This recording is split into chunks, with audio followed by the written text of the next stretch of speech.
my friends, and welcome to this evening's Juve therapy session. It is Friday. Signor Juventino, welcome to the stream. How are you doing?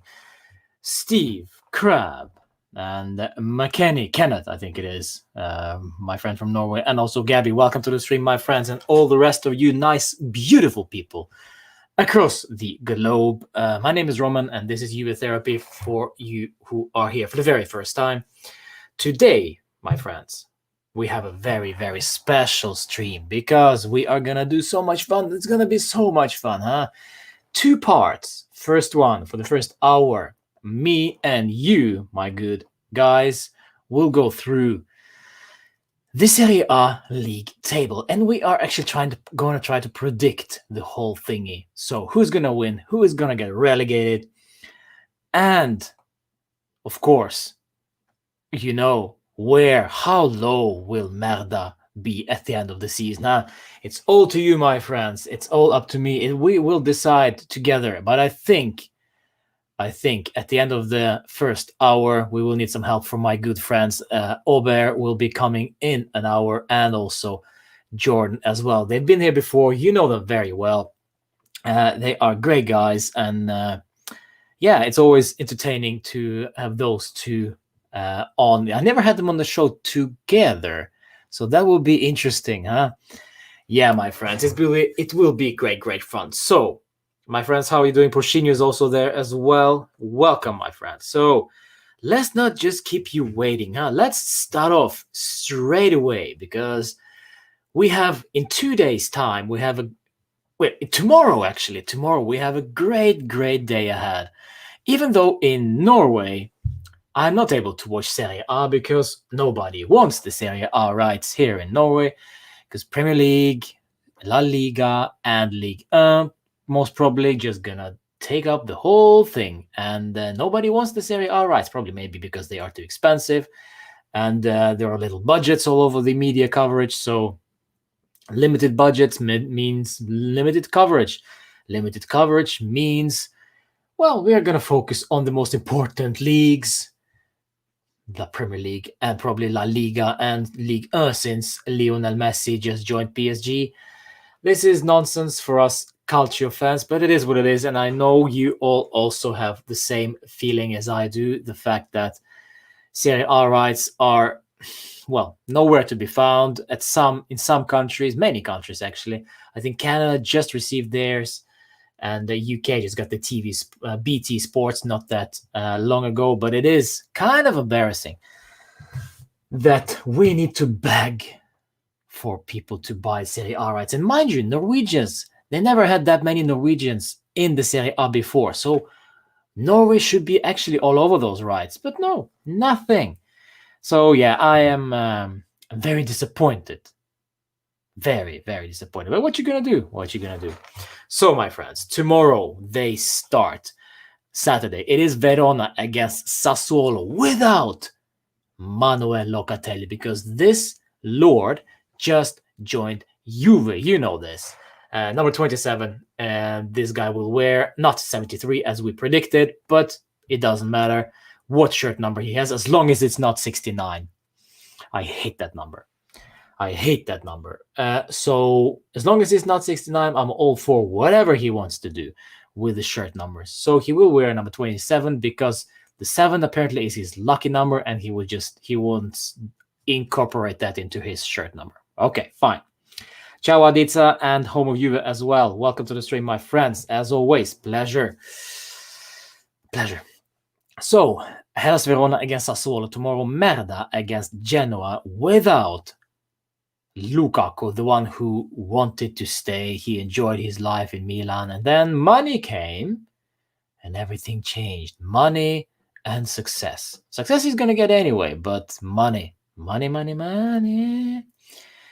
Empoli against Lazio is the last game of the Saturday, August the 21st. And then on Sunday, my friends, Bologna Salernitana, Udinese against Juve, Napoli against Venezia, and Roma against Fiorentina. This is a lovely start to the Serie A season. And then they finish up on Monday, Cagliari against Spezia, and Sampdoria against Milan.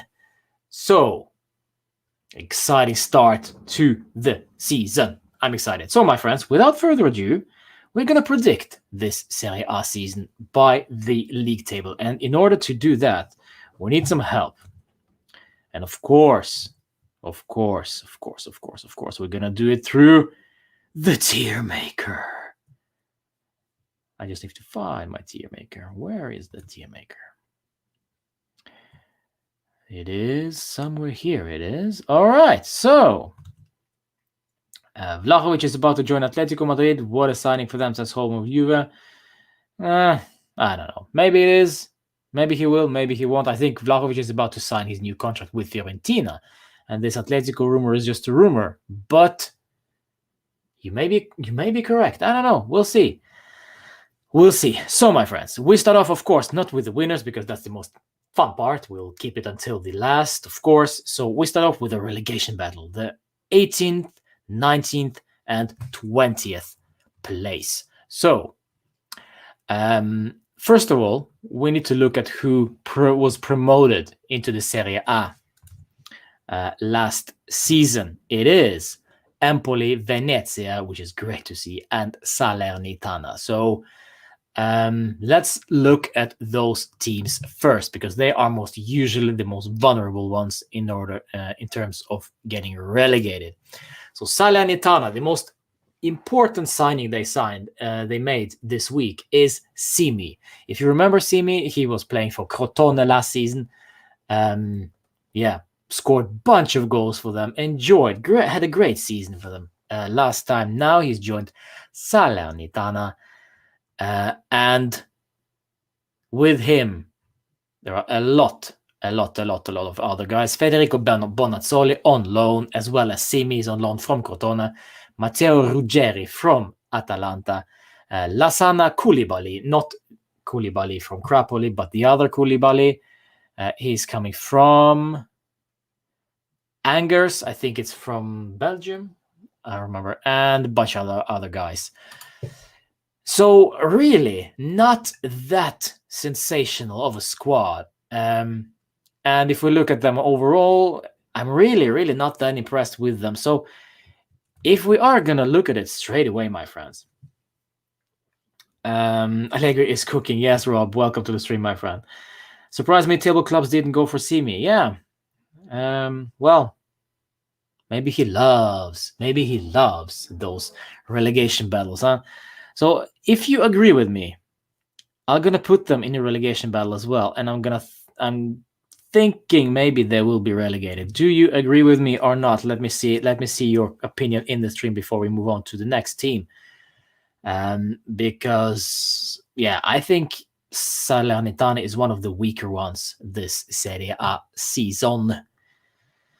Yes, says Signor. If Signor says so, it must be true.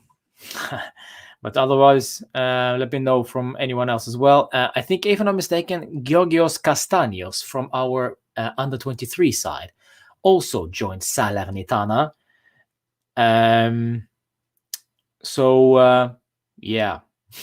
He was far away from the first team for Juve. Well, as long as I can remember. And since he's going to Salernitana, hopefully to get some playing time, which means this is hopefully his level, which is also means, well, it's not very high level. So for me, I'd go with Salernitana. I see that Aditsa agrees with me. So we move on from Salernitana. By the way, guys, if you just joined the stream, welcome. We are predicting the Serie A season 2021-2022. Your opinions, smash them in the chat. And what do you think about, for example, Salernitana? I put them on the relegation battle, and we continue. By the way, two Norwegians in this side, Stefan Strandberg and Julian Kristoffersen. Never heard of this guy before. He is Norwegian, but he's played in Denmark and Sweden and even Japan. No, South Korea. All right, never mind. We move on. we move on from Salernitana to, we got to go to Venezia. No, I think we got to go for Venezia. Lovely kits, lovely. Probably maybe the most beautiful kits this season in Serie A. The home, the away, the third. It doesn't matter. Those are freaking gorgeous. Freaking gorgeous. And honestly, that's the only positive thing we can say about, well, of course, at the stadium and the city. But that's about it. That is about it. Latest rumors, according to Transfermarkt, is that actually Sebastian Giovinco might join Venezia from his spell in the professional league of Saudi Arabia. But only rumors, my friends, only rumors. But rumors or no rumors, these guys have a huge squad. But is there any quality in there? I just don't think so.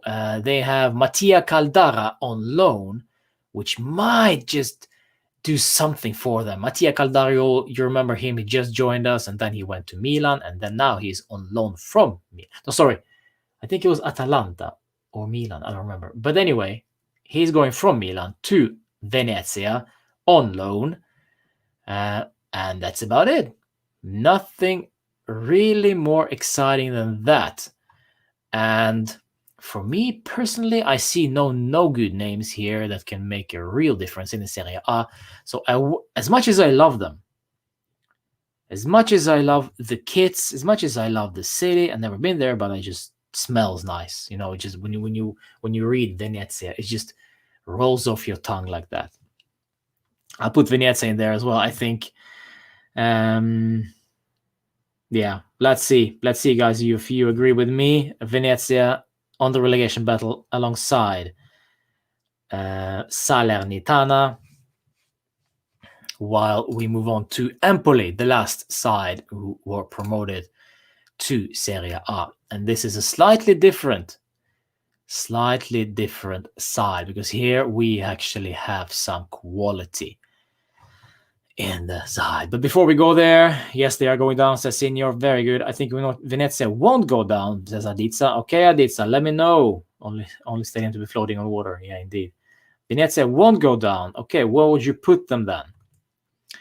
I think they will go down, but just about.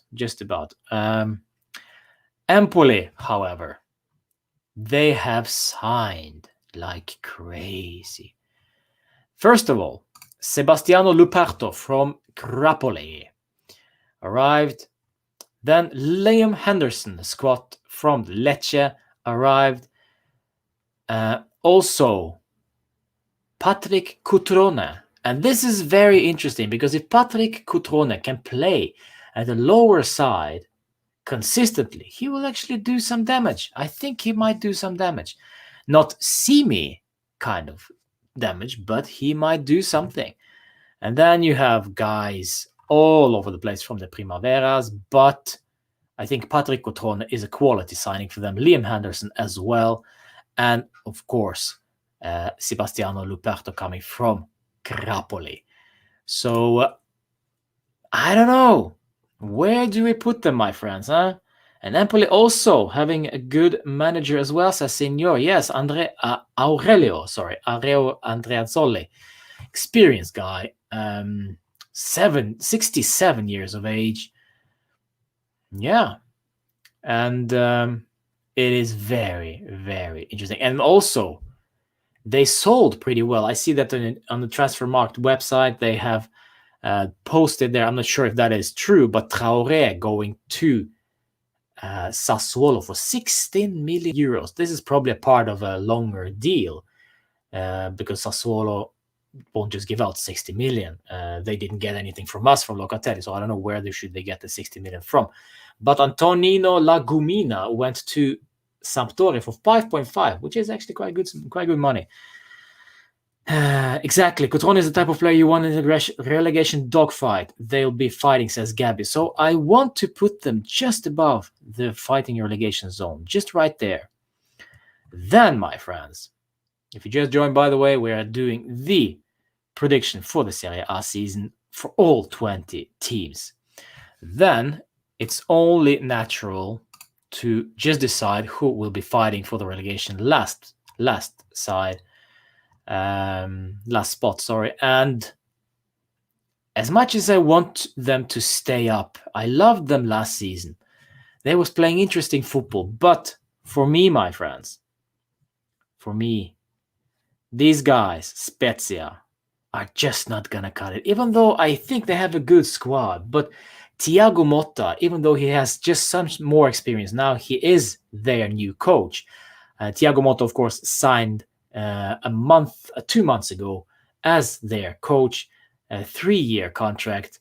He was absolutely disaster for Genoa. I liked his idea, but Genoa lost, I think, all of the games with Thiago Motta, if I'm not mistaken. So I fear that Spezia will go down, even though they signed Viktor Kovalenko from Atalanta and Ebrima Colley from Atalanta. And then many peripheral signings. So really, they didn't strengthen the squad that much.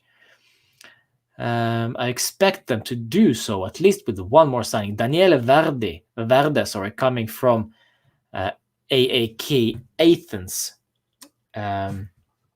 this summer. And that's it. Nothing more out of interest. So I think these guys will go down, unfortunately. Yes, Buffon is starting for Parma tonight. It is true, Steve. It is true. It's great to see that our good old grandpa still plays ball and even starts in Serie B. And to be honest, that's what he should be doing. He should be starting games right at the end of his career. Let him start games. Let him enjoy himself at Parma. Lovely. So, moving on from those three sides.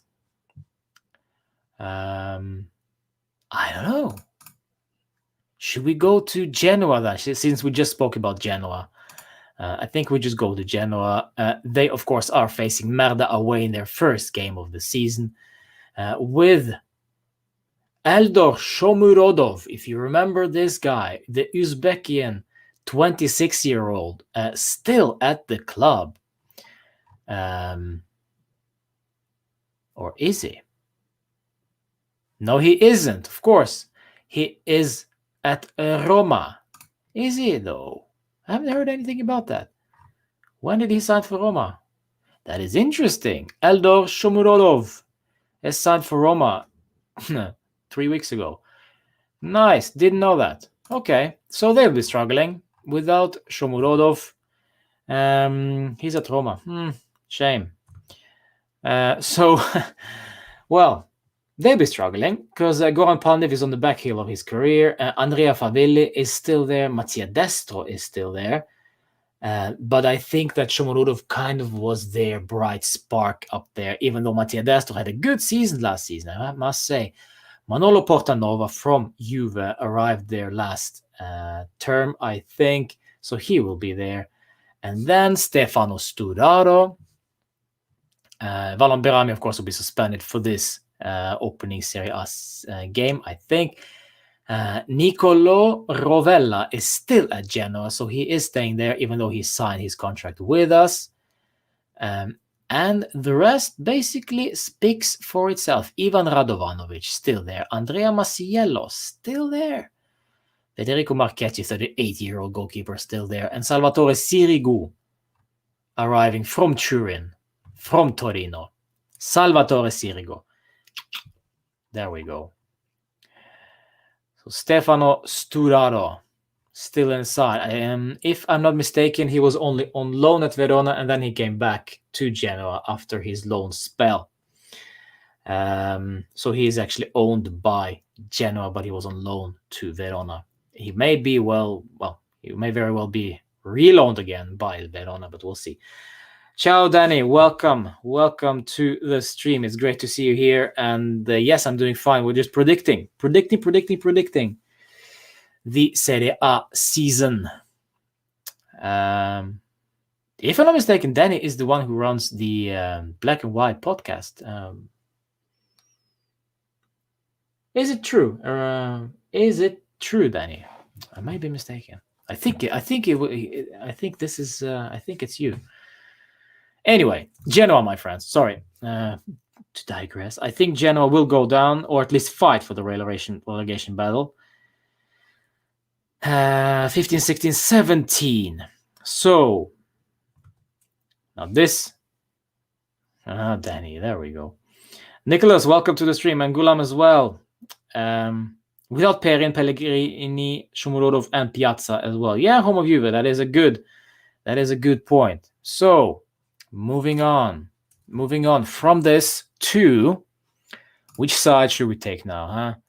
Let's go to Udinese, since we are facing them. Now, Udinese is interesting because they just they sold Rodrigo Di Paul to Atletico Madrid for 35 million euros. Then they sold Juan Musso, the goalkeeper, to Atalanta for 20 million. Then they sold Anthony Barak for 6 million to Verona. They brought in Marco Silvestri from Verona. I'm not sure if that's an upgrade to Musso or not. Very inconsistent goalkeeper, perhaps. Lazar Samaric from Salzburg, is it? Or no, it's RB Leipzig. Okay, fine. And Daniele Padelli as their goalkeeper as well. So I'm not sure. Antonio, ciao, my friend. Fiorentina will suck this year. I hope so, Steve. I hope so.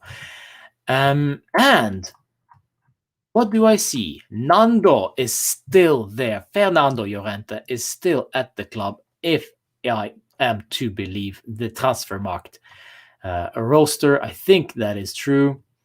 They haven't signed too much apart from these peripheral signings. Really, really excited about Stefano Okaka for them, because now they have little to go with going forward without Rodrigo Di Paul. So I think they will be struggling this season. Even though Luca Gotti is a smart guy, but I think Udinese might struggle, might get the 15th spot, perhaps. Do you agree with me, guys? Udinese gave their own money to Watford. Yeah, because they're owned by the same family, if I'm not mistaken. Udinese and Watford, they're like in a marriage, giving each other everything, sharing players and whatever. Yeah, it's never-ending story. Yes, moving on from Udinese. And this is where it gets more interesting. Hellas Verona, of course, they sold Marco Silvestri, their first goalkeeper, for nothing, 2.5 million to Udinese. They brought in Ivan Ilic from Manchester City, which is interesting, but I haven't heard about the guy, so this probably must be a youngster. Anthony Barak from Udinese, and Federico Ceccherini from Fiorentina. But Eusebio Di Francesco just arrived there this summer. Ivan Juric isn't there anymore. I think they will struggle. I think Adiza in the stream also said that in the chat, that they will struggle. Gianluca Frabotta joined Verona this summer on loan from Juve, of course, as you know very well. Kevin Lasagna is out with injury. I'm not so sure for how long. It just says he is injured. He's just slightly injured. Okay, Nikola Kalinic is still there.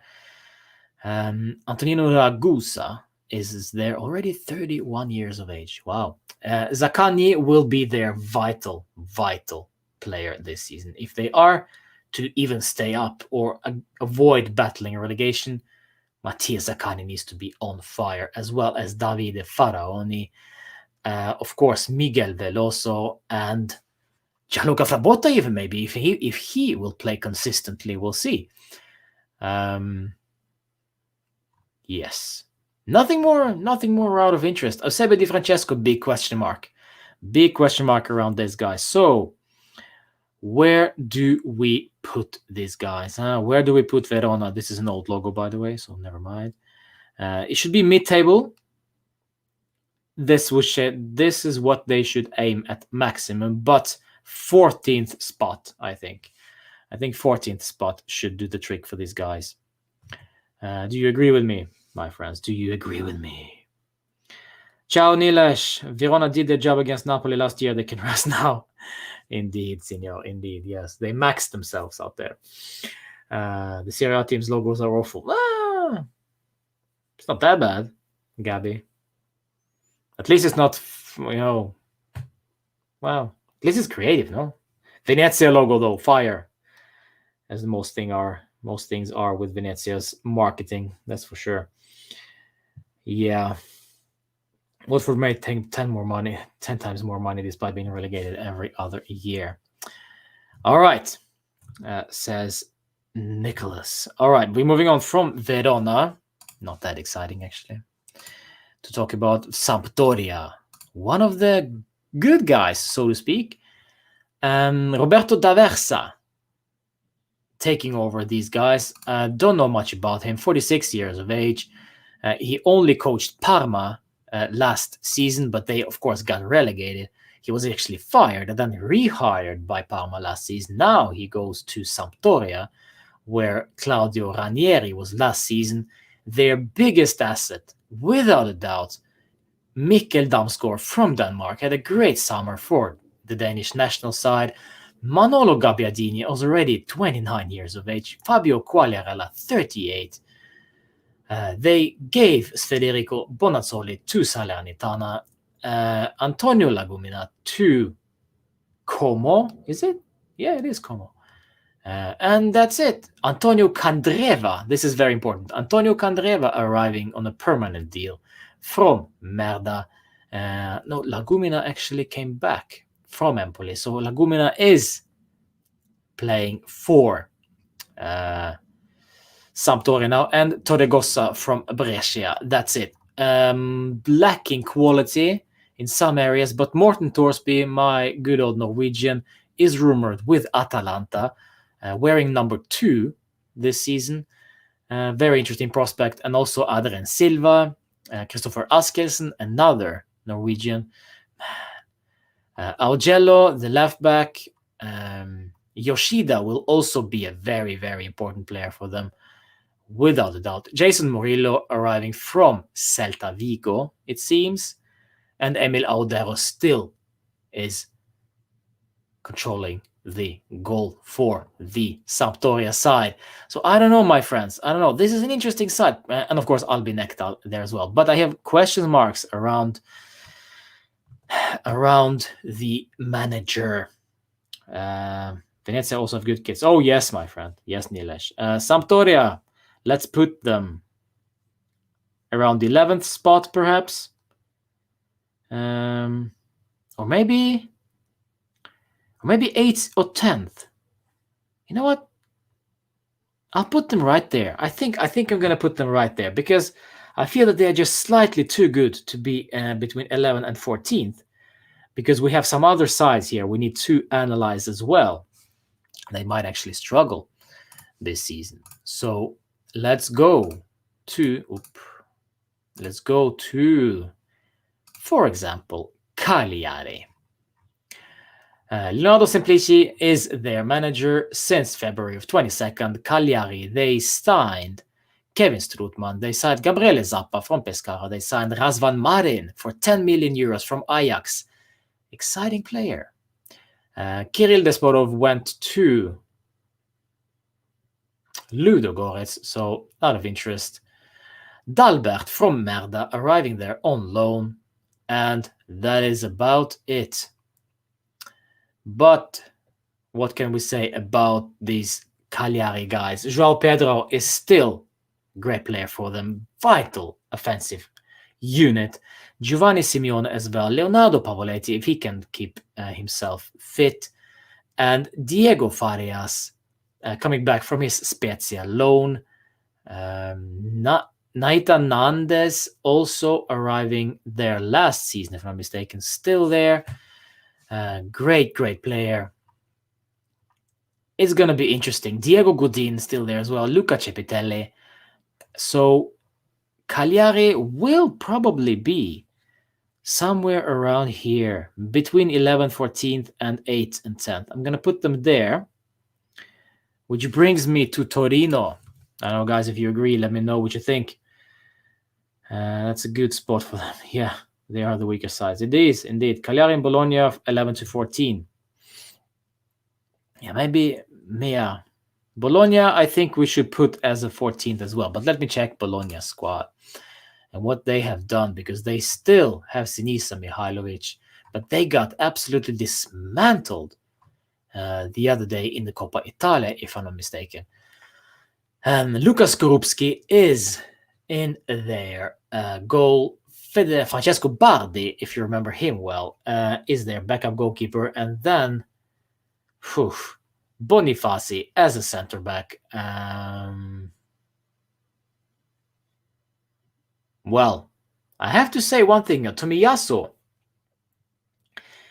is their most valuable player, it seems, and he is a tank. If he stays there, they will do good. If not, they will crumble, I think. So Tomiyasu, the Japanese 22-year-old playing for Bologna, rumored with bunch of clubs, was rumored with Juve at some point last season. Roberto Soriano still there, Nicola Sansone, Riccardo Orsolini, Musa Barrow, Marco Arnautovic arriving back in Serie A, already 32 years old. Diego Falcinelli there as well, 30 years old. Federico Santander, still there. And Sidney Van Hooijdonk. Do not tell me this is the son of the great Van Hooijdonk. It is. Wow. Steve, you should know this. Steve is based in the Netherlands. Wow. Sidney Van Hooijdonk, striker for Bologna, is the son of the great Pierre Van Hooijdonk. That's cool. I just realized that. That's his son. You knew that. He just writes, yeah, that's his son. He just randomly pops some insane nerdy fun facts. I love Steve.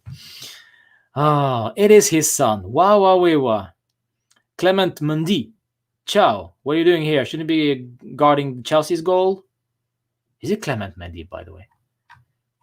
I think it's Mendy anyway. But yeah, Sidney Van Hooijdonk, the son of Pierre Van Hooijdonk. I thought that was quite interesting. But anyway, Van Hooijdonk or not, I'm agreeing with Adiza as usual. 11 to 14th for them as well, which means Torino will do slightly better this season as well. I'm not going to go and look at their lineup at all, but Torino, I think, will stay in the 11, 12, 13, or 14th spot. Let me just take a look at there. Quite funny, Van Hooijdonk. That was an enjoyable trivia. So Marco Piazza arriving, of course, at Turin, playing for Torino this time. He's been playing all over Italy soon, which is not good for a player restarting his career at every single club. Andrea Bellotti still there. Simone Zaza, Sanabria, Iago Falche, Simone Verdi, Jacopo Serge, Thomas Rincon, Rolando Mondragora still there. Ula Aina, Lianco Izzo. Armando Izzo is only 29. I thought he was like 559. But he is Armando Izzo, one of the players I like the least, so to speak. Edri Berisha, arriving from Spal, will be guarding the goal for Torino, which basically means, without further ado, I'm going to waste my time anymore. They will stay there. They will play in. They will end up in 11 to 14th. And then we have these 1, 2, 3, 4, 5, 6, 7, 8, 9 teams left. Sassuolo without De Zerbi, without Locatelli.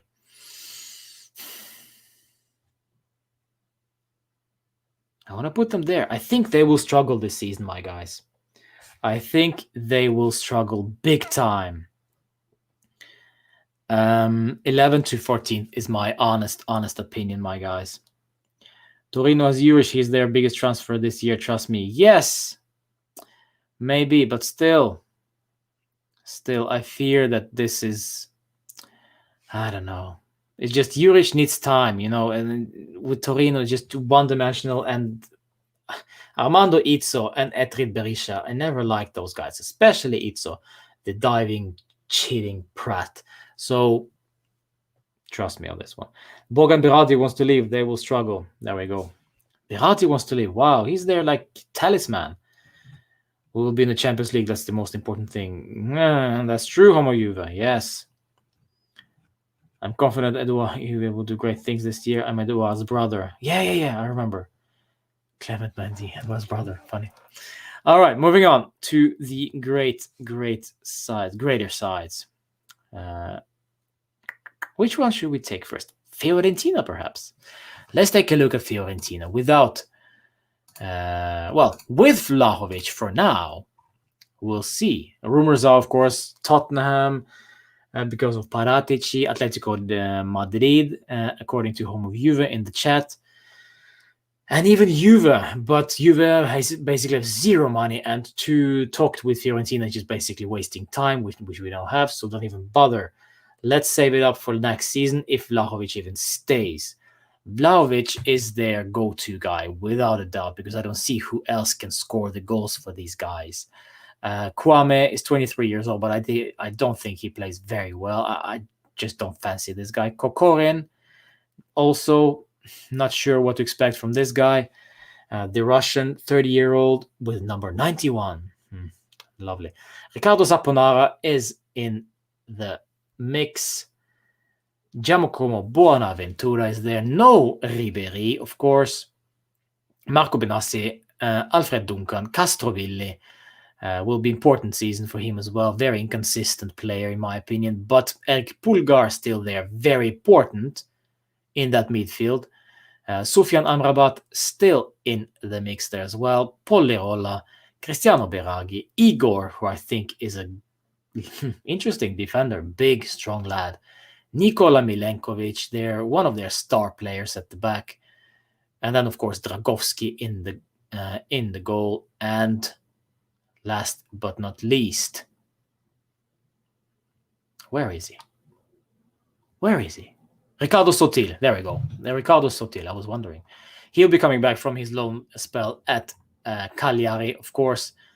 I thought he was very interesting for Cagliari. So Riccardo Sotil will be important addition to this squad. But it all depends on Vlahovic and his mood. If he scores, they will do very well. But I still think they will be just right there. 8, 9, or 10th spot. Let me know what you think, my friends. Milenkovic staying, Vlahovic staying, so they are in top 10. Easily, I think you all will disappoint this season, says Steve. He just do some though, yeah. Indeed. So, my friends, moving on to the top 7. If you're wondering where Juve is, Juve are here. They are basically black. So that's why you can't see the logo. But anyway, let's go with Lazio first. The smoking SOBs from the capital. So why was he smoking? Because Maurizio Sarri signed the contract of being their manager from June 9th until 2 years. For 2 years, basically. So they have signed quite a bit, but is it quality? Not sure. Felipe Anderson coming back to Lazio from West Ham this summer, only for 3 million euros. That's a bummer. Pedro arriving from Roma, their neighbors. And Raul Moro will be starting for them in the Serie A. He's the Primavera player. I think he's a very promising lad, 18 years old. Big, high hopes for him. But El Said Hisai arriving from Napoli to Lazio. It is Maurizio Sarri signing without a doubt. And, I mean, that's about it. Lucas Leiva still there. Thomas Strakosha will still be guarding the goal. Luis Felipe at the back. Francesco Acerbi, Patrick, Stefan Radu, another highly dislikable player. Sergei Milinkovic-Savic still in at Lazio hasn't changed sides. Every summer there are rumors of Milinkovic-Savic leaving. He stays. The same goes for Luis Alberto. So those two are interesting. If those two can combine in the Lazio system, they might do very, very well. And of course, somebody needs to score the goals, but they do have one. Ciro Immobile, 31 years of age, Joaquin Correa, Vedat Miriki, even though I don't think he's a such a quality player, but Felipe Caicedo, the super sub, is there as well. And of course, the support from the midfield. I think they have a decent side, but Maurizio Sarri football, is it just too much too soon for Lazio? So I think I'm going to put them on the 6th or 7th. Maybe this is a very, very low rating for them. But I just don't feel. I feel Sarri will be interesting to watch in the second season, not in the first one. I don't know, my friends. What do you think? Lazio will be really good or really bad. I can't decide. I have Milinkovic-Savic and Immobile in Fanta Life Serie A. Team that's okay, Adisa. Not sure Immobile suits Sarri tactics. Well, Immobile kind of reminds me of Higuain in the Sarri system, if this is what he wants to go with. This will be a 4-3-3 without doubt, and Immobile will be the front striker, aka basically Higuain from Napoli. We'll see how they will do. We'll see. Sarri ball have a lot of potential. Lazio have much better squad than Juve. Ooh, not so sure that they do though. I might take that Lazio squad over Merda. All right. Immobile can't play up front on his own. No, that is true. This is why he has Luis Alberto and Milinkovic-Savic behind him. But I don't know.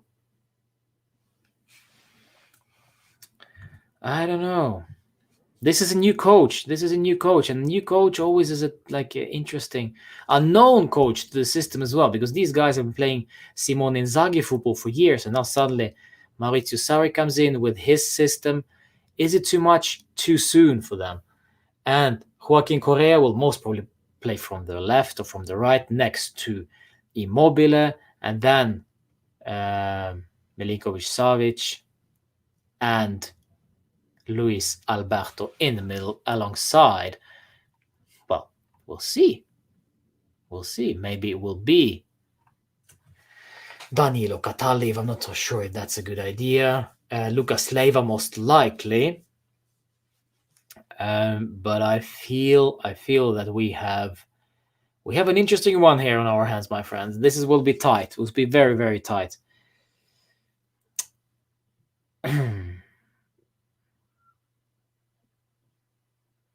There we go. All right. We'll keep it. Should we put them on 5th then, my friends? Huh? What do you think, my friends? Huh? Where do you think? Should we put Lazio on the 5th spot for the Europa League? Right here. Should we do it? 6 and 7, Lazio and Napoli. Says Nilesh. Ciao, Rishi. Welcome. 5th, Borsinho. Milan is number 6, says Aditsa. Wow, that's interesting. Roma 5th. Let's put Lazio here for now, and let's go to Roma. Let's take a look at Roma. This is interesting, guys. I love it. This is crunch time. This is where it gets very interesting. Roma. Rui Patricio arriving from Wolves. Don't forget Jose Mourinho. Also, don't forget Jose Mourinho. Arriving. Roger Ibanez, of course, is there on permanent basis. Kumbula is there on permanent basis. Leonardo Spinazzola, injured until December. Don't forget it. October, November, December, it depends. I think it will be most likely December. But Riccardo Calafiori might do some damage still. Matias Vigna, a newcomer from Palmeiras, 23 years old. We'll see how he does in the left side instead of Spinazzola. And then we have Brian Reynolds, the one that we spoke so much about last season. Ooh, the brand new USA signing. Yeah, sure. Yeah, he's still there. Davide Santon, still there. Diawara, Nzonzi arriving from Rennes. Tammy Abraham for 40 million euros arriving from Chelsea. Shomurodov, of course, arriving from Genoa. And Javier Pastore still there. Mkhitaryan still there. Nicolo Zaniolo, soon injury-free, soon fit enough to play. Or maybe he already is. So this will be an interesting side with Jose Mourinho in there. And anything can happen, my friends. Now, of course, Borja Mayoral from Real Madrid arriving last season. He's also there. This is a good side, guys. Jordan Veretout, Lorenzo Pellegrini. Let's not forget about Lorenzo Pellegrini, who missed out on the Euros, unfortunately, due to his injury. Very, very, very hard to predict. Very, very hard to predict Roma, but I just feel that they have Jose Mourinho. I think he likes himself in Italian football. This is a tactical game.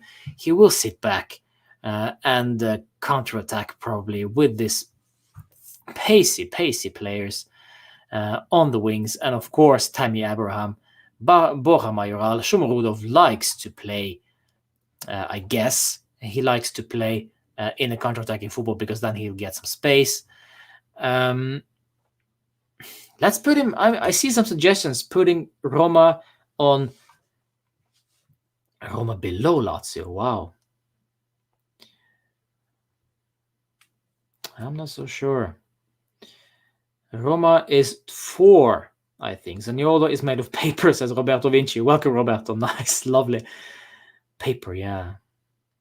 If it gets too hot, he might burn up. Mourinho ball is not effective on teams like Hellas Verona and Bologna. Fair enough from Boscino. They'll have Zaniolo. Arbab, Juventus looking stronger now. Welcome to the stream. And let's see. Roma. I love their anthem, but that's about it. Where do we put Roma? I feel that they will do good. Maybe 5th or 4th, perhaps. Let's put him on 5th for now, and then we'll see. Napoli. Now, you know what? Let's take Merda. Let's just take Merda out of the way. Let's put Merda out of the way. So, what did they do this summer, huh? They did a lot of nasty things. They should be banned just for doing those things. First of all, they got rid of Antonio Conte resigned himself. Not sure, don't care.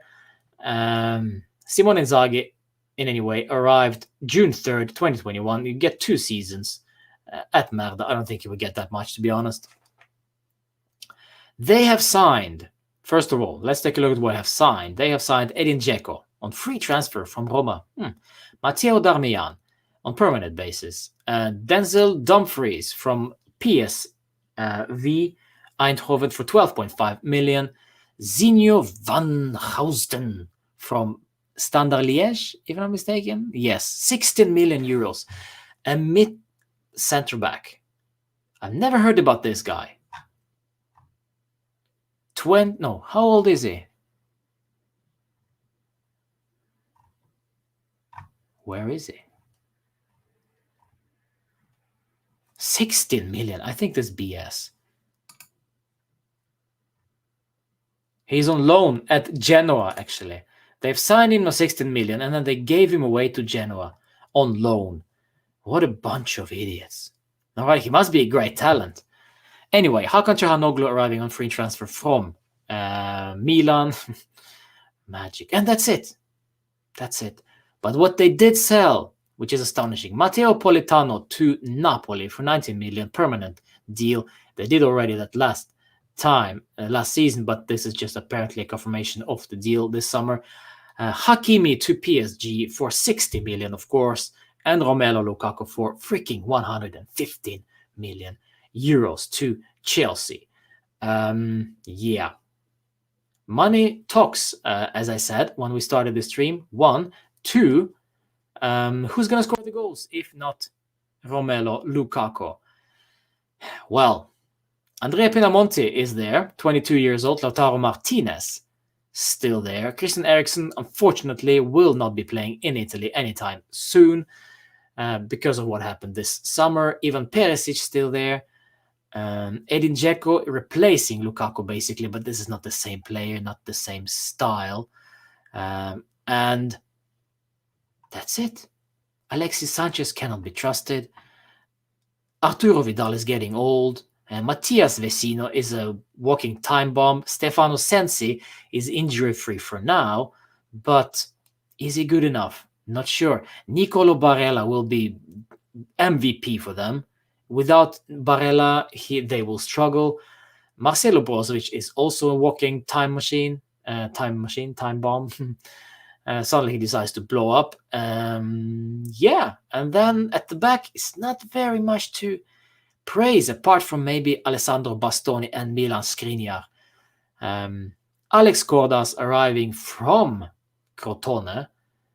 Samir Handanovic still there, 37 years old already. So I guess Cordas will be playing as a backup goalkeeper, already 38 years of age himself. And the latest rumor is Merda want Moise Kean, which is lovely. And De Vrij is overrated, says Steve. I actually do agree with you there. Inter lost too many players. Lukaku was a god for them. Winning games by himself, and now Dzeko will not do the same. 6 as they lack confidence in attack. Before I continue, I have a guest. But does he want to join? If he wants to join, he must nod. Or maybe he doesn't want to join. I don't care. We continue. Let's see. But we continue. We must put them somewhere. You know what? I'm going to do something very bad. I'm going to put them there. Do you agree with me, my friends? Let me know. Let me see in this chat. What do you think about this one? Merda all the way down to the 6th or 7th spot. That would be lovely, huh? I think that actually might happen. Let me know. DiMarco is great. Keep an eye on him. I will keep an eye on him. Yes, very well. All right. Before we move any further, top four. We haven't even started in the top 4.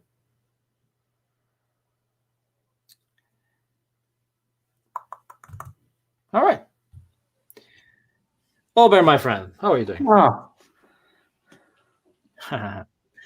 Let me just put these on. Can you hear me?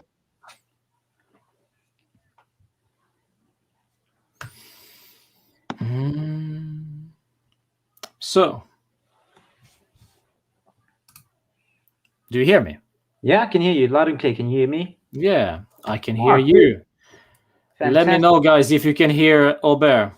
You can hear him very well. Suspect yes. crap. Thank you. So, before we exchange pleasantries. Ciao, signore. Yeah, ciao. The tempted Vida. All right. What do you think about this one, Albert, so far? Why is Madder so high up? I don't understand. Nah. Let's be honest. And why is Venezia so low? Come on, man. Give them some credit, man. It's been 90 years since they joined the Serie A. Who? Venezia. Venezia. You want them to win the whole thingy? Yeah, that would be brilliant, actually. Yeah, well, to be fair, I love the stadium. I love the kits, and I love the... well, that's basically it. But I don't know. I just don't think they're good enough to stay up. Is this your table of who's staying up, who's going down, pretty much? This is the whole... Yeah, pretty much. So I'm just left with top 4. Crapoli, Atalanta, Juve, and Milan. Just a question. Why is Roma there? What do you mean? We're there in that category. In the 5th? Yeah. You want them higher up or further down? I don't listen. Mourinho's pump and dump, right? You need money. He needs money, and he winds up the change room. I don't Mourinho's done for. The way he plays football is finished. I I think people I have seen on social media that they are bigging him up. I wouldn't underestimate Merda. I know they've been going through. Trust me, I'd love to see Merda get relegated and for never being seen again. Trust me, but I have to be, a realist here. I think Merda would be finishing fifth, fourth. In fact, I reckon they will surprise people and start the season strong, and have this false sense of security, and then completely capitulate, and then just drop to fifth, fourth. I think, but I think Lazio would be. But anyway, this is your travel. I think Lazio will be No. higher. Come on, go ahead. I think Lazio will be higher, and I think it's not a giveaway about Juventus about winning the league. I don't think that's a given. I think this could be Atalanta's, if as long as they keep Sabata there. I think Atalanta would be right up at the top there. The season before finished third, last season second. This year, boom. Could be their year. Yeah. Look, don't get me wrong. Last season's been a bit of an interesting ride for the Tifosi, up and down with Pirlo's tactics and etc. And Allegri, I think a lot of the folks on here remember Allegri's last season with Juve. It was, for the last 2 seasons, it was regressing, right? I mean, the players were regressing, the style of football was regressing, and everyone was asking for a refreshing change. We get Sarri, and we knew how that story ended. Still delivered the title, but it was a car crash. Going back to this one, don't spill the beans just yet. Oh, sorry. What are we going to do with the rest? What do you put Napoli, for example? Napoli, again, I think third, fourth would definitely be third, fourth Napoli. You think so? With Spalletti? Yeah. Spalletti knows Serie A. He's not an experienced coach. I think it suits his style and Spalletti. I think as long as he doesn't disrupt the locker room. So, as we all know, at Roma, he wasn't best mates with Totti or De Rossi, and it kind of put a bit of a split in the change room. So, it'll be interesting to see how the season will unfold for Napoli, and if results are going their way. I'll be honest with you, Napoli is right there for contention, I think. If we look at their transfer summer so far, they haven't signed a thing. They haven't signed, basically anybody. They sold Hisai, the right back, they basically gave him away to Lazio, it seems, because of the free transfer. So they haven't signed anyone. You forgot, though. They signed Emperor Armani. Lovely label to have as a designer for kids, though. Even though it was a bit lazy design. But on all seriousness, no. I still with Spalletti. I think Spalletti is a savvy coach. He knows his tactics. He knows Italian football inside out better than any other coach, I reckon, on the platform. He's on there. He's coached the teams around there with Roma, Inter. I think they'll be there. Yeah, I agree. But they will, of course, bottle. What would be fun, if something crazy happened the last match day, because I just want to see the tears from some big side, like last season, with Crapoli just being kicked out of the Champions League battle by Verona. Lovely. That would be great. All right. Atalanta, then. You think Atalanta are winning this season? Yeah. If they continue the way they're going, I know we beat them in preseason, but people shouldn't take preseason too, lightly. But the fact that, look at the progress they've been going. They haven't lost any major players. Okay, they haven't brought anyone big time in the squad, but they're not renowned to bring big players in. No, they kept pretty much the whole thing. Let's have a look. Well, they have sold Romero. Yeah. Oh, yes, of course. Tottenham, and then they signed Demiral, which, in my opinion, is a weakness. I think Romero is a better player than Demiral. No, I think Demiral's a good suit for Atalanta. I think the way Atalanta play, I think Demiral can afford to make mistakes with Atalanta. We can't afford to make mistakes at Juve. I think he will do really well. We will see a very strong Demiral at Atalanta. I think he'll be a very good player for them. I think. All right. But Juan Musso arriving from Udinese for 20 million, a goalkeeper. Which is rather interesting. Pierluigi Golini, of course, going to Tottenham on a loan deal, it seems. So Musso will be their starting goalkeeper, and Matteo Lovato arriving from Verona for 8 million. Interesting signing. They will do good. I think they will do I good. think The so. question is, do they have enough quality to go all the way once again? Well, I generally think they will be toe to toe, and then like what RB comes to saying, it's not a given. Look, it's in Italy. It's bad luck just to say who's going to win the Serie A, right, or win the Champions League, right? It's just bad luck. But playing prediction game here, I do think Atlanta will go toe to toe with us. I mean, the bookies. You look at the bookies here in the UK, they put us as favourite to win Serie A.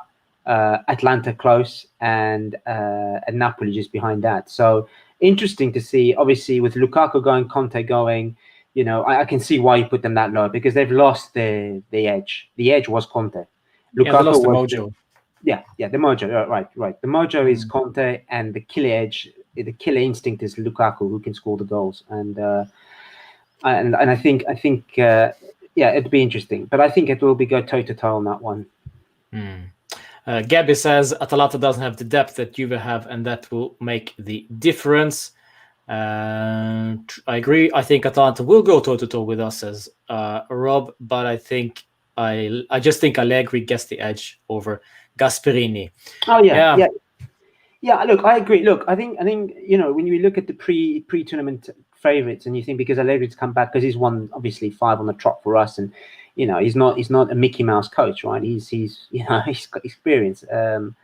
But I don't think it's a giveaway. I think you look at last season where we lost points, which is very frustrating. We lost to Lazio. No, we drew with Lazio, that last minute goal, 2 points there.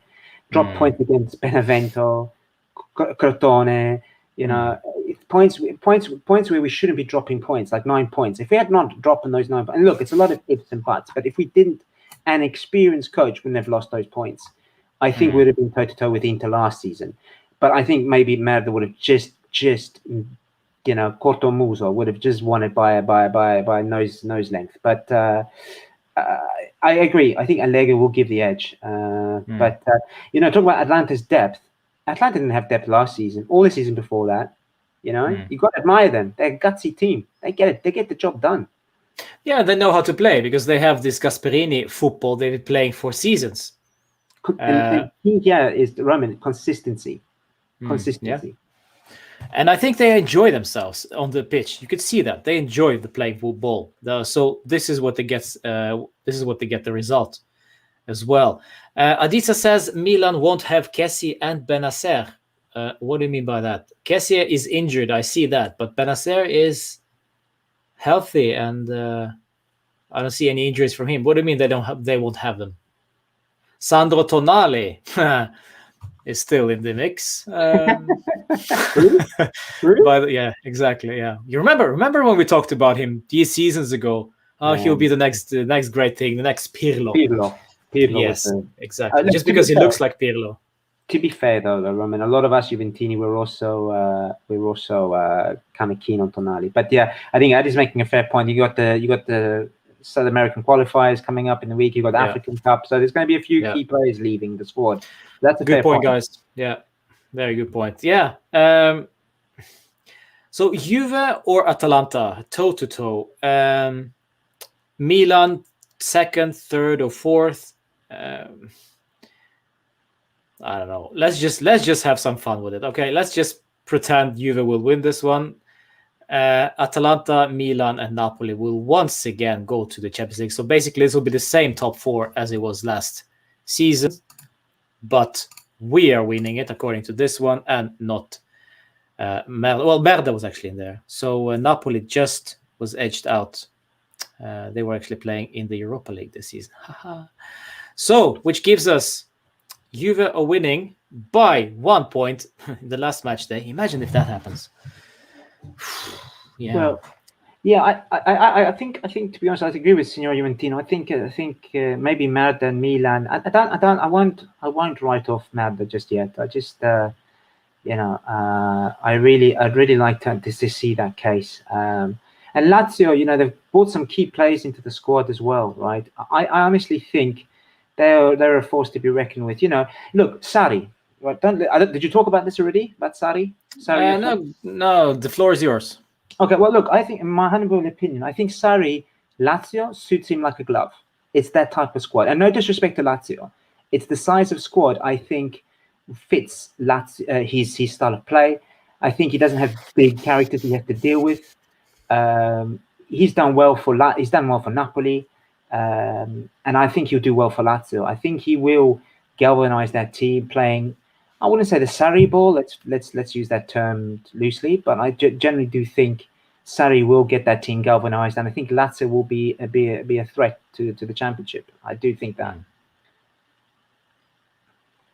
Atalanta over Napoli from Dogron. I cannot say this without smiling. Dogron Gamsi. Freaking legend. Atalanta over Napoli. Yes, indeed. Atalanta are just just the way it is. It's going to be... Guys. Look, same coach, same squad. Remember, guys, they lost Gomez, and they still were winning games. They were actually better without Gomez. Well, you guys, we can't forget the consistency is key. Just like Juve won 9 seasons in a row. What got Juve through those 9 seasons is consistency, and that's what of all the teams, Atalanta still has the same coach, pretty much the same squad apart from Romero, and they've got a new stadium. They've got the stadium. They've increased the capacity. What's there to lose? And everyone is enjoying their type of football. I honestly think that's what's going for them.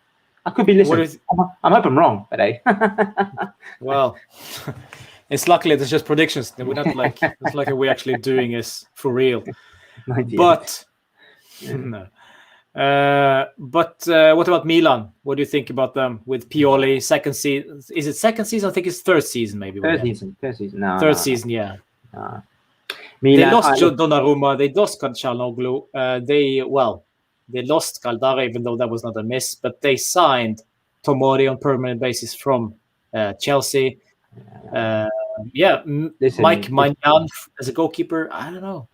I'll tell you how I want to summarize Milan for next season. And again, I wasn't far off my prediction from last season. To be fair, Milan would play like their new shirt, absolute dog shit. That's how they're going to play. I generally don't think Milan haven't bought the right players. Again, I don't. They haven't got the right. If you look at the Milan of old and look at the Milan today, you cannot say. Even Milanista would say, nah. They'll be happy to finish 3rd or 4th, I think. Genuinely, I do believe that. Olivier Giroud arriving as well will score the goals and not Ibra. It's just not enough up front as well. Very, very slim. He's going to supply the balls. Giroud doesn't run around like a headless chicken back and front. Well, Brahim Diaz is quality though. Ante Rebic. Yes. But still, I agree with you. I mean, there's just not enough quality. And when they do, because they will be playing in the Champions League this season.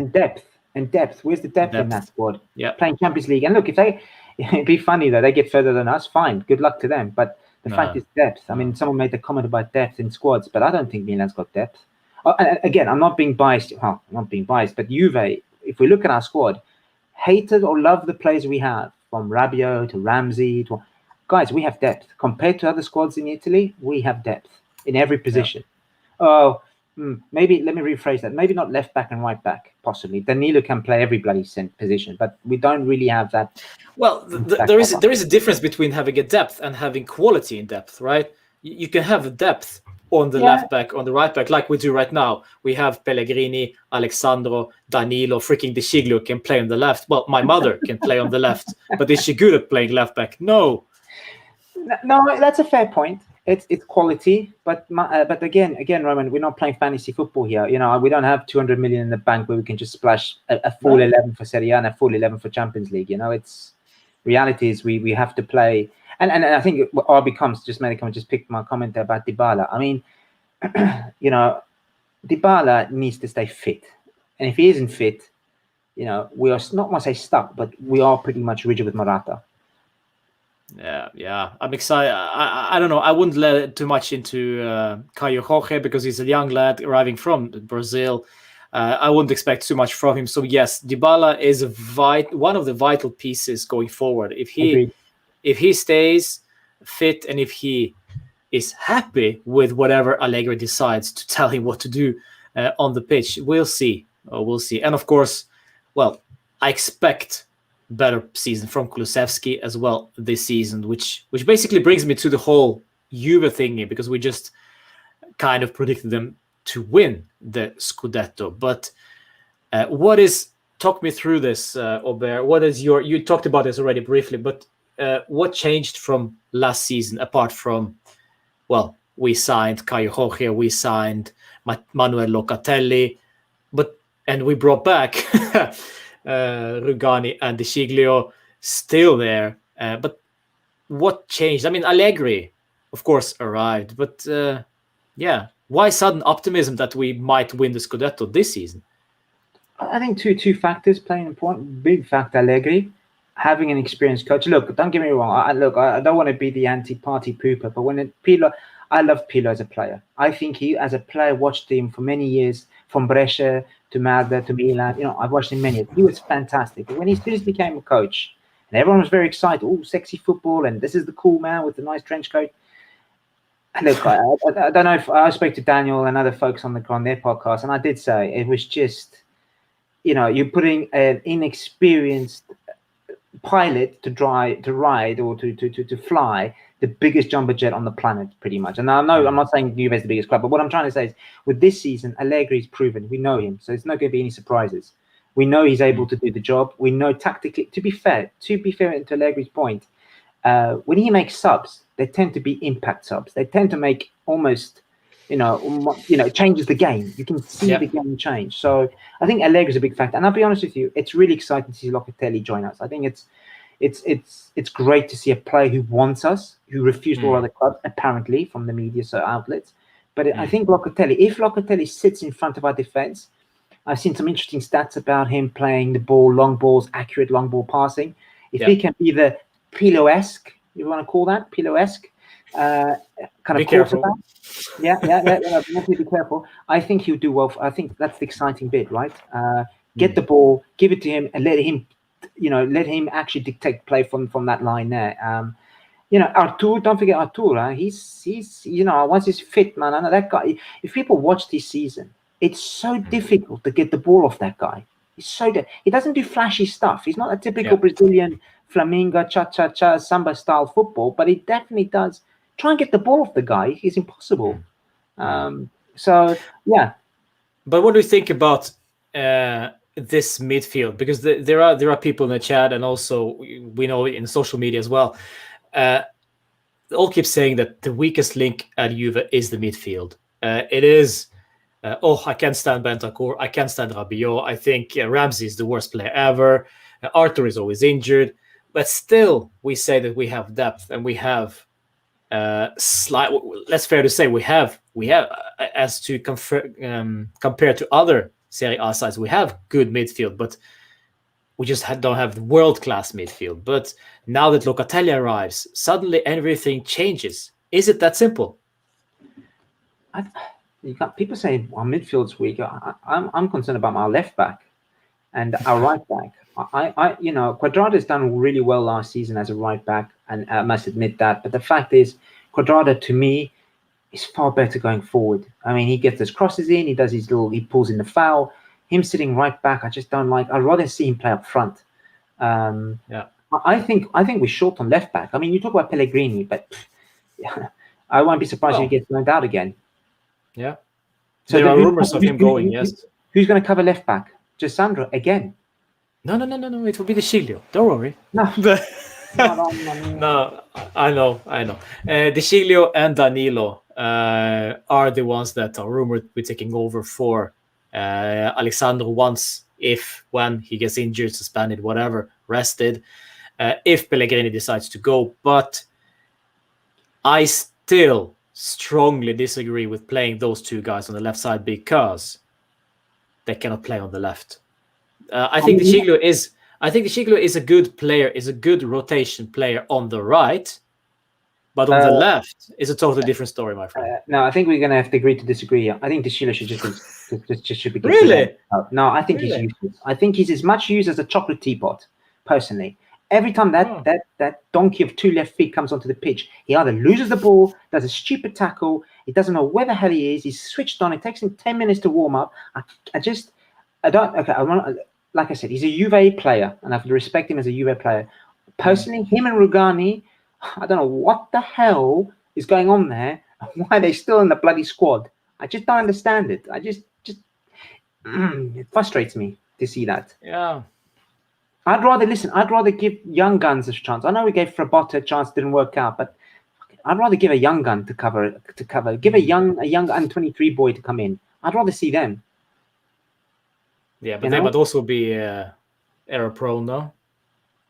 This But is what we're trying. This is what we're trying to do. Hold on. Error prone from a young gun that would be happy to sit on the first team bench than paying De Sciglio. Do you know how many? Not right now, but I can pull out games where he's come on as a sub 75 and he's lost the ball and he's done a stupid tackle or he's given away a foul and he's just not switched on. That guy, he's an absolute arse of a player, and I just cannot understand for the life of me why Allegri's got a bloody hard on for that player. I don't know. He got him from Milan. No one wants him. Rugani, no one wants him. So they're going to just be sitting on our bench. Well, De Sciglio was actually, I get your point. He was. I think Lyon wanted to get him, but then I don't know. I think rumors were that they wanted to agree his contract extension, but it never happened. But my thing with De Sciglio is that he's a different player when he plays on the left, opposed to as he plays on the right. I think on the right back, he is a decent player, but on the left, he is horrible.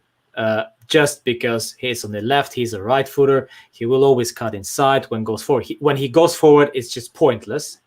So he's the complete opposite of Cuadrado. He cannot attack. Forget about attacking from De Sciglio. It's just no point. But I think he's a better player defensively than offensively. I think having said that, I will not start Mattia De Sciglio in the Champions League semi-final away to Manchester City. Let's be fair. But then another question comes to mind. Who do you start then? Is it Danilo or is it Cuadrado in an Allegri side? Allegri thinks defense first. We know this.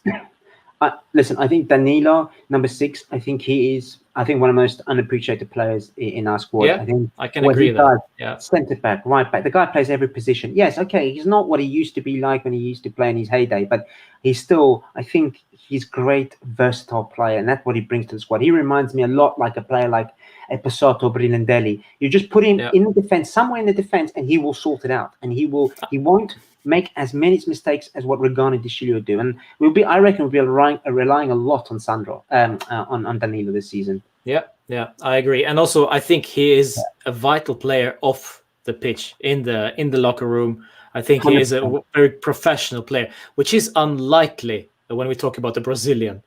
It's just they have too much fun. Usually we always criticize the Brazilians, but Alexandro, maybe this is one of the reasons also that he stays at the club for so long, because he's a professional guy out off the pitch, and a leader, some kind off the pitch. I don't know, but him and Danilo are maybe one of the two very few Brazilians that I think have something to offer off the pitch in terms of professional attitude and so on.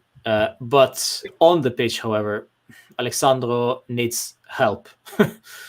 Yeah, well, I think just touching on the last point on Danilo, I think his last couple of social media about number 6, why number 6. I think really nice touch to it shows he understands what this club means to the fans, the history behind the players that have worn that number, that shirt, and that's why. Listen, I'm old school. I know number 10 doesn't really, the Fantasista, doesn't really exist anymore, right? But for me, it's the holy grail, number 10, all right? And 6. For us as Juve, it's a very important shirt as well. And Danilo to respect that, it's a nice touch. And I think he understands what this means to the club, to the fans. And like I said, I think he will have another cracking season again. In hindsight of the deal where we gave away Cancelo and brought Danilo to us, would you think? Do you think that this deal is now kind of more? It makes sense.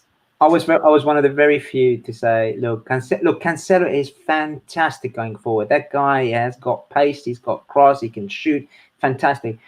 But he's an absolute chocolate fire guard when it comes to defending. Bloody gets caught nowhere, absolutely nowhere, man's land. So, look, I'm happy with Danilo. Look, and he's proven the doubters wrong. So I'm really happy with that. And Cancelo, he's doing well for Man City. He does play his games, but not, well, can't compare Man City, bloody hell. That's football manager team there.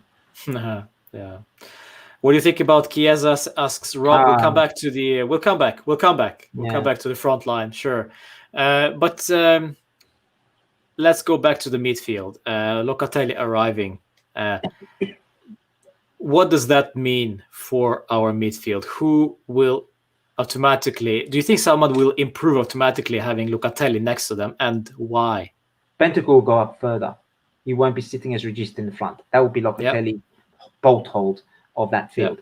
And I think it's better suited for Bentancur to go up forward.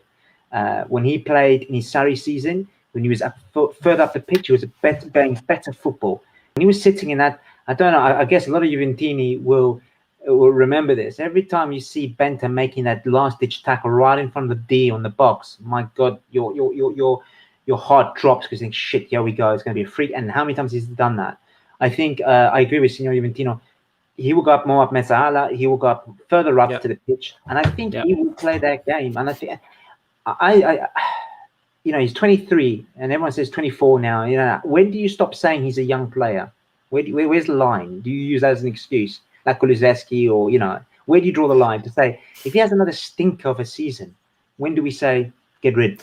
I think it doesn't much to say about his age. I think it's about how many years he has spent at that particular club in that particular position. No, I'm saying as an excuse, though, as an excuse because he's still young. Yeah. I know, but we can't. I agree with you. We cannot use that excuse on Bentancur for every single season until he turns 27, because it's like Dybala. How old is he? 27, 28. 27. Dybala will be 28 in November. Yeah, but still, there are some people out there saying, he's a young player. We need to wait to him to improve. So it is a strange one. But for me, it's not much about the age. It's more about how long of a time do you spend at the club at the same position without improving. And at some point, we'd have to say, I'm sorry, you have proved enough. This is your ceiling. You cannot do any better. See ya. But then somebody needs to actually look him in the eye and say it and decide that he needs to go or he needs to leave in order to play somewhere else. Maybe then he will improve. He needs change of scenery. And in Italy, there we go. Signor Juventino in Italy, 33. Especially for goalkeepers, they started 35. But I think we come back to the discussion about Bentancur. I think this season we'll see a different Bentancur from last season. I think you won't see the last gasps tackling. I think he'll be pushed up further up the pitch, and Locatelli will be sitting there. And I think Locatelli's sub will be Ramsey. Allegri a couple of times in pre-season this season has talked positively how Ramsey's played in front of the defense, and he likes that position, that he's playing at that position. So I think you're going to have a Locatelli-Ramsey combo change there, substitutions. And I think Bentancur will be pushed up further up the pitch. Yeah. Even though we don't necessarily like it because Ramsey is injury prone and cannot be trusted in terms of playing consistently, but we cannot ship him off because he has too high wages. And nobody wants the guy. And Aditsa asks also, what about Arthur? Arthur is injured until November or so. And when he comes in, this is also an interesting question. How will our midfield look like once everyone is fit, Aubert? Well, there we go. We've got depth, don't we? We have depth in the midfield, don't we? So that's what I'm saying. Depth, but quality. It's a nice problem to have. It's a nice problem to have, I mean, it's a good question. I think that's why Allegri gets paid his millions to make sure those players play. I can see, look, I don't think Locatelli will be a player sitting on the bench. I think he'll be fundamental in the squad. He will be the spine. If you look at the spine, you've got De Ligt, Locatelli, and if you want to talk about Chiesa, that's the spine, right through the middle. And when I say middle, I don't mean physical positions. I'm just talking about the spine. It's a nice problem to have, right? And look, guys, Artur, Ramsey are injury prone. It's not guaranteed that these guys will be fit for 3, 4, 5 games in a row, right? So, but I can see Locatelli and maybe Artur playing together in the holding mid, like almost in the mid, 2 anchor players in the middle, and kind of hold that play, the 2 bulldogs. But it's going to be interesting. It's a nice headache to have. What do you reckon, Roman? I think we underestimate the importance of Rabiot in this lineup. I think Allegri arriving might do some good with Rabiot and Locatelli. I think Locatelli arriving also will help Rabiot a great deal. So if I'm keeping everybody fit, I'll say Locatelli, Arthur, and Rabiot in the middle. If it is a 3-man midfield, though. If it's 2-man midfield, then it's going to be... We have to have a physical presence in the midfield, so maybe Rabiot and Locatelli. Because I think Rabiot is a more physical player than Arthur, and sometimes you need physical presence. Listen, yeah, Rabiot gets a lot of hate. I know there's a couple of people on Twitter that tends to take the piss out of Rabiot, but hate or love that guy. Let's not forget, he's a good player. He's a decent player. I won't say he's world class. He's a decent player. When the guy makes his runs forward, and he does get into the game, he is pretty good in that box, that D. Yeah. He's very good. I will never forget, and I had mud in my face, but when we did that one of those watch-alongs, and Rabiot did a Messi halfway through the pitch, and I just I pissed myself with excitement, and then we got hammered for whatever, with 3 goals in 10 minutes. But anyway, that was because of Rugani, by the way. Well, yeah, bloody idiot. But my point is, that's one game. But my point is, Rabiot generally he's a good player, guys, and he doesn't get picked for the French squad for nice long hair. No. He's a good player, right? And he's putting other midfielders in France out of the squad for a reason. And we haven't even touched on McKennie. there are rumors of McKennie leaving for a plusvalence of 30 million to whoever wants the guy. 22 years old, arriving last year.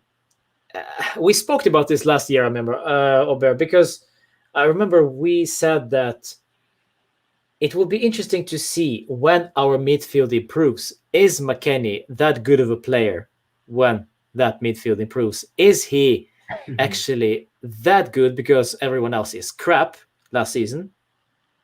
And now, yet to be seen, because it's a new season. We don't know much about the midfield with Locatelli arriving, but it just doesn't feel for me like he is a starter. No, he's a squad player, I would say, and I'll become fair enough. He's a decent player. I'm not saying he's a rubbish player, of course not. He's a good. He scored goals last season, for crying out loud, man. He did the Harry Potter signature celebration. He was scoring a couple of goals, right? But he's not known for scoring goals. He's known to be more almost of a Edgar Davids-esque type player. But I don't know. McKennie to me reminds me a lot, and I'm going to get crucified for this, but he reminds me a lot of Krasic 2.0. Looks good because everyone else was dog shit. Simple. Be nice. Milos was quality. Oh, please. One trick pony, that's for sure. Oh, yeah. No, but he's a decent player. McKennie, listen, he's a classic squad player. He's a decent squad player. And I don't think Juventus would turn the offer down if we get offered 50, 60 million for him, right? I don't think they'll say no to that. They'll sell him, right? But McKennie's a decent player. Sure. And he's a good player. You need squad players. I agree. He's not a starter, but he's definitely a squad player that you need in the team that doesn't complain, gets the job done, almost like the Delivios or the Pisottos, just comes in and gets the job done. End of. Yeah. The last 20 minutes of a game, right? Just to keep the ball. But then we have Locatelli 1, Arthur 2, Bentancur 3, Rabiot 4, McKennie 5, Ramsey 6. Per now, Nicolo Fagioli 7. He'll probably be loaned out to Serie B side, hopefully for his sake. Also, one guy we haven't mentioned in the midfield is Federico Berna freaking Deschi. Well, is he known? I mean, is he forward or is he a midfielder? Well, he isn't. We never know where he is. Where will he play this season? Well, right now, as per today, he is playing as a Mezzala. He's had a good Euros, eh? He didn't have a bad Euros. And for the Italian national squad, he's had a good run for the national squad. So, Benedeschi has to stay. Love him or hate him. I can see him. You know what? I do see him playing more often than last season for Ronaldo's case. I don't see Ronaldo playing game in every day, game in, game out every week. Not with Allegri. No. I think, and Ronaldo would expect that. I know he's a great, fantastic. He's a world-class player, but I just can't see him playing every game. Yeah. Once Berna has a bad game, season over. Yeah, at least for him it is. He's a confidence player, let's be honest. And if his confidence drops, see ya. I'll bookmark that one, by the way. And when he scores a crack of a goal, I'm on to you. Bernardeschi is an interesting one though. He'll be playing on the left, on the right, up front, as a left back even He's versatile. for He's a Pirlo. versatile player. You need that, right? Yeah, You got but him. then You got again, him. my mother is a versatile lady, but she's not exactly quality left back. Not even No, the right wingers. So I, it's like you could play him everywhere, but he will still underperform because well, he's just an inconsistent player. no, I get that, but you do need, but Roman, you can't. Okay, look, let's be honest. You can't have unless you're playing Football Manager or Champ Manager, whatever you want to call it, and have the 11 prima rosa of world star players. Well, PSG are doing that, but apart from PSG, you got to have your squad players, and to what Donaldo was saying, you got to have players that can fill the whole cover up. And Benedetto's got the Yeah. experience, and I honestly think sometimes. And you talk about team harmony. He's been there. The team loves him. He loves the team. He loves the colors. He's never, ever, you've never seen him throw a bottle out of frustration or, he's been subbed. He doesn't come. You don't see him. Yeah, he No. doesn't complain. That is a good point. Yes, he doesn't complain, but I still lack consistency. No, I agree. Yeah. Consistency is a big. Listen, everyone will agree on this podcast, right? He's had one performance that we all remember. Yeah, more or less. Yeah. You know which one? Yeah. But yeah, he had one performance last season against Lazio, 2 assists and a goal. I think it was absolutely crazy. And then people started remembering the game that we were talking about. Yeah. But we cannot ride on that game for. Was it 3 years ago? Yeah, but that's exactly my point. To Signor Juventino's point, consistency, right? It's one game you can. If you can remember one game of play, listen, you can remember how many times Dybala's had a fantastic game. You can't remember that because he's had a few games that have been fantastic. Ronaldo, you can't. A lot of players have great games consistently, and that's why you put them in such a high benchmark of a performance. With Bernardeschi, if you can single-handedly say he's had, okay, you talk about the Lazio game, but Atletico game.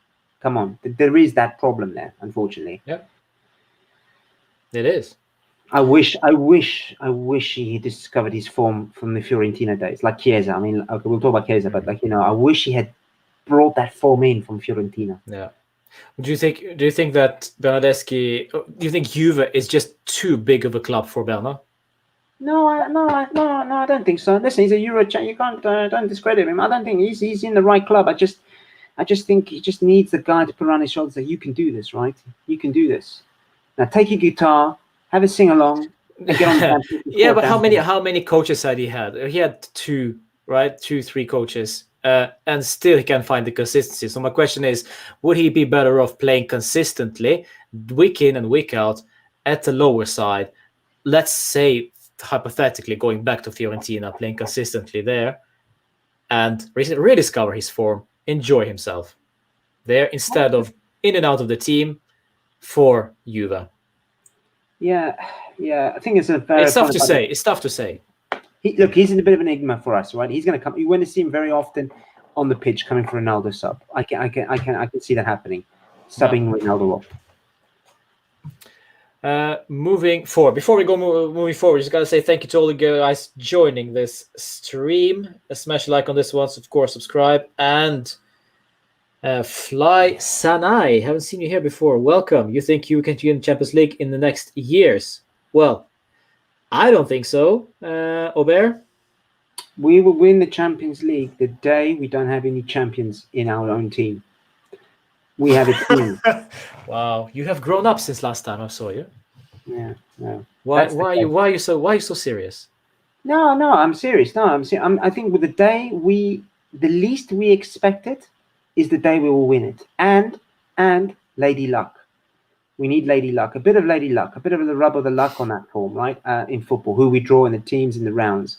But honestly, guys, unfortunately with Ronaldo, listen, I think Ronaldo is world class, and I know a lot of people. I don't want to divide this chapter, but I don't want to digress. But if we don't win the Champions League this season with Ronaldo, it is for me on the pitch is failure, because you bring a player of that quality and you don't give him a midfield to support him. Now I know I talked about this on social media.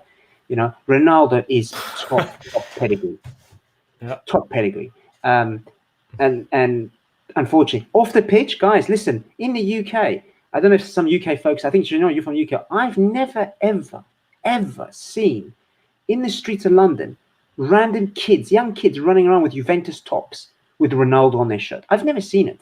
I've been in over 20 years and I've never seen that, ever. A Juventus. I've seen maybe a one Juve shirt maybe once every 6, 7, 8 months. Now I see it all the time. Juve Ronaldo, Juve Ronaldo. Yeah. But Yeah, anyway, that's true. I don't But it is I don't want to digress in the Champions League. I don't think we will win it though. For like I said, I will win the day when we least expect it. the most important thing we need to do before we even have to compete for the Champions League, absolute top tier, is the fight, the hunger, the will to sacrifice yourself for your teammates. This is what we lost, I think, last season for Allegri. This is where it kind of started to disappear, and then it just got worse and worse and worse. And with Pirlo, we were trying to rediscover it, I think, towards the end of the season, but it was just not enough. And now with Allegri, I think they will be working more together as a side. We've changed a lot since last time Allegri was here. So I don't think we will compete for Champions League this season. I highly doubt that will be the case. Maybe in 3 years' time, 2 years, maybe. But it's all depends on team chemistry, I think, as well as the quality of the players, obviously. In closing on that comment, to draw a parallel kind of example, look at Italy winning the Euros. I, for one, would never have believed Italy would win the Euros. No way, no chance. You know? Really? Well, no. I did put a bet down, and I did at the beginning of the tournament, just for a laugh. But my point being is, I would never imagine. No, come on, you couldn't imagine Euros. We got France. You had England, who was on the plays they had. You got Spain. You had Holland, and man, Germany was going anyway. But you had some really good teams in there, man. So, but anyway, my point is. My last point on this point is we will win the Champions League one day when we have a bunch of nobodies, when we least expect it. That's when we win the Champions League. And we start believing. We get through the group stage, we scrape through the group stage, we get to the next round, we get a bit of lady luck, we avoid a big gun. A big gun, I don't know, a favorite like Madrid or someone like that gets knocked out, and we get to the final, and we get a bit of luck as well, and we finally bloody win the trophy. Yeah. Hopefully in our lifetime, my friends. I hope so.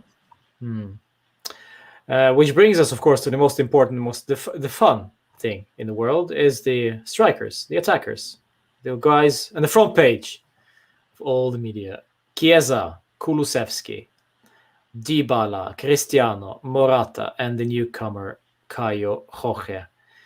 A lot of options again, and is this good enough for us to destroy the Serie A league attacking wise? Yeah, I think so. Yeah, I think we have enough goals from Chiesa, enough assists from Chiesa as well. I think he's been in sensational form.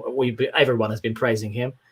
Dybala, of course, as Rob said before, if Dybala stays fit, it's a vital thing for Juve, both offensively and actually for the whole side as to how to attack and defend as well, because I think Dybala brings something different.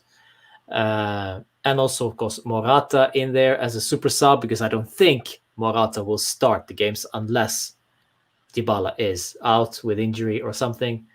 And of course, Caio Jorge, which is an unknown factor to us. I wouldn't read too much into him arriving just yet, unless he arrives and suddenly, does a Pogba, which is highly unlikely. But and of course, Cristiano, never write off Cristiano. Cristiano, Chiesa, and Dybala are front three who will most probably start against Udinese on Sunday. Looks promising, doesn't it? Well, yeah. I mean, you got Kulusevski, and you would throw Benedeschi from Ronaldo, Dybala, Morata, and Chiesa, and Caio Jorge. Caio Jorge is an unknown quantity, so I can't pass judgment, and there's no point of trying kind of second guessing. But the thing is, Chiesa to me, growing up in the 90s, watching Italian football, watched his father play for Parma. I watched that Parma team lift the UEFA Cup.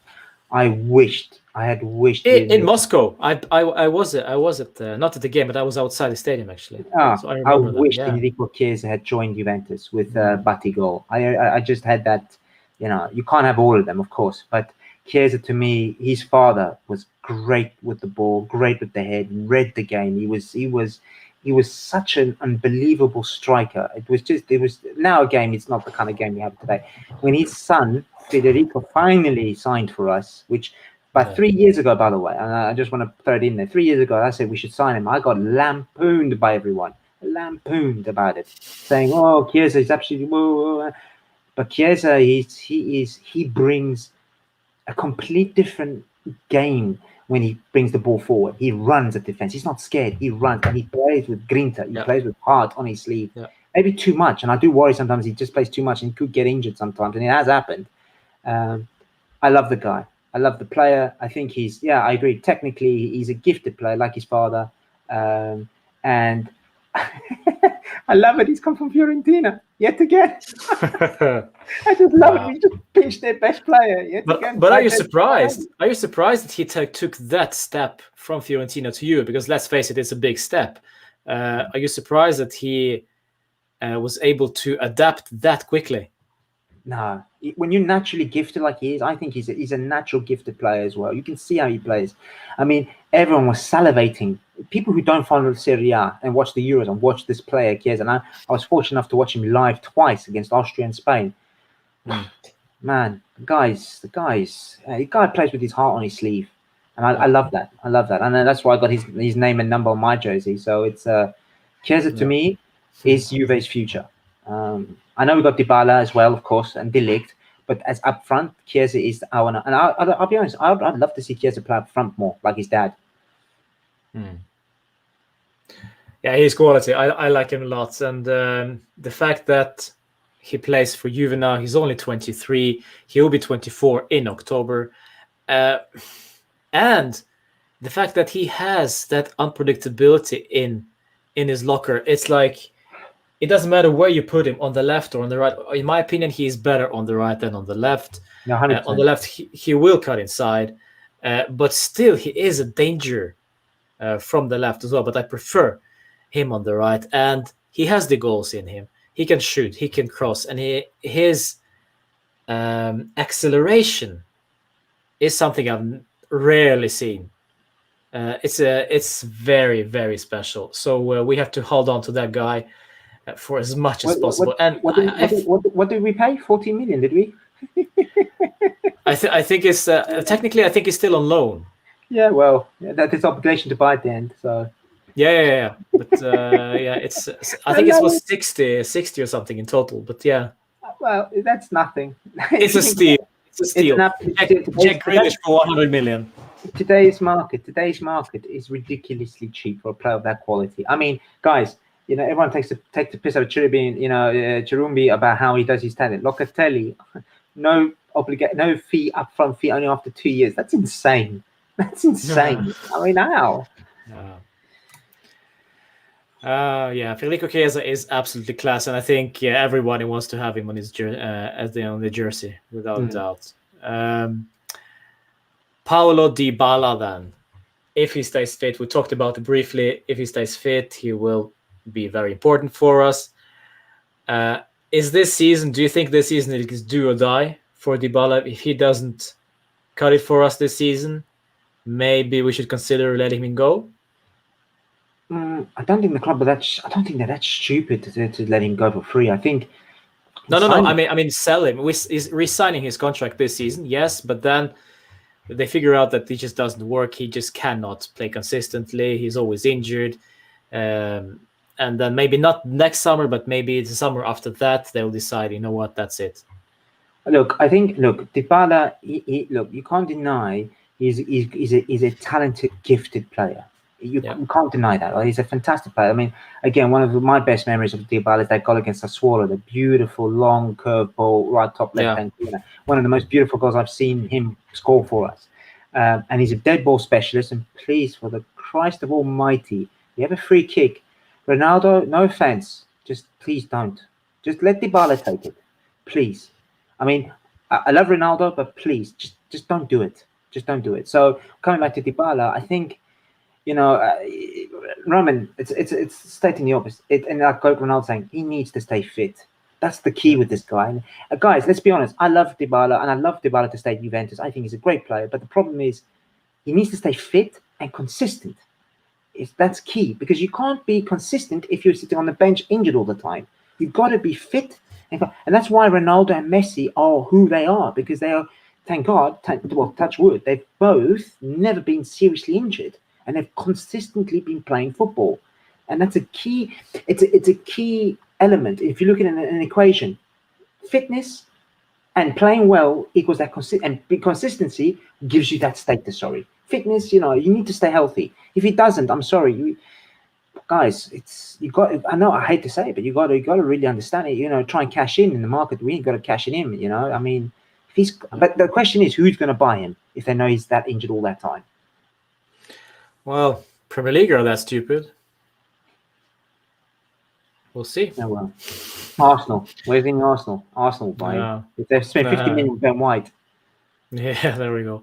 Jack Grealish 100 million to Man City for once. That's Jack Grealish. That's a joke. That's an absolute joke. Anyway, Cristiano Ronaldo. Touching briefly on this guy, everyone talks about him day in and day out, so we'll touch just briefly on him.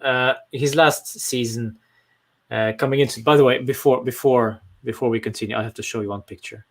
You've probably seen this, but it was cracking me up this morning.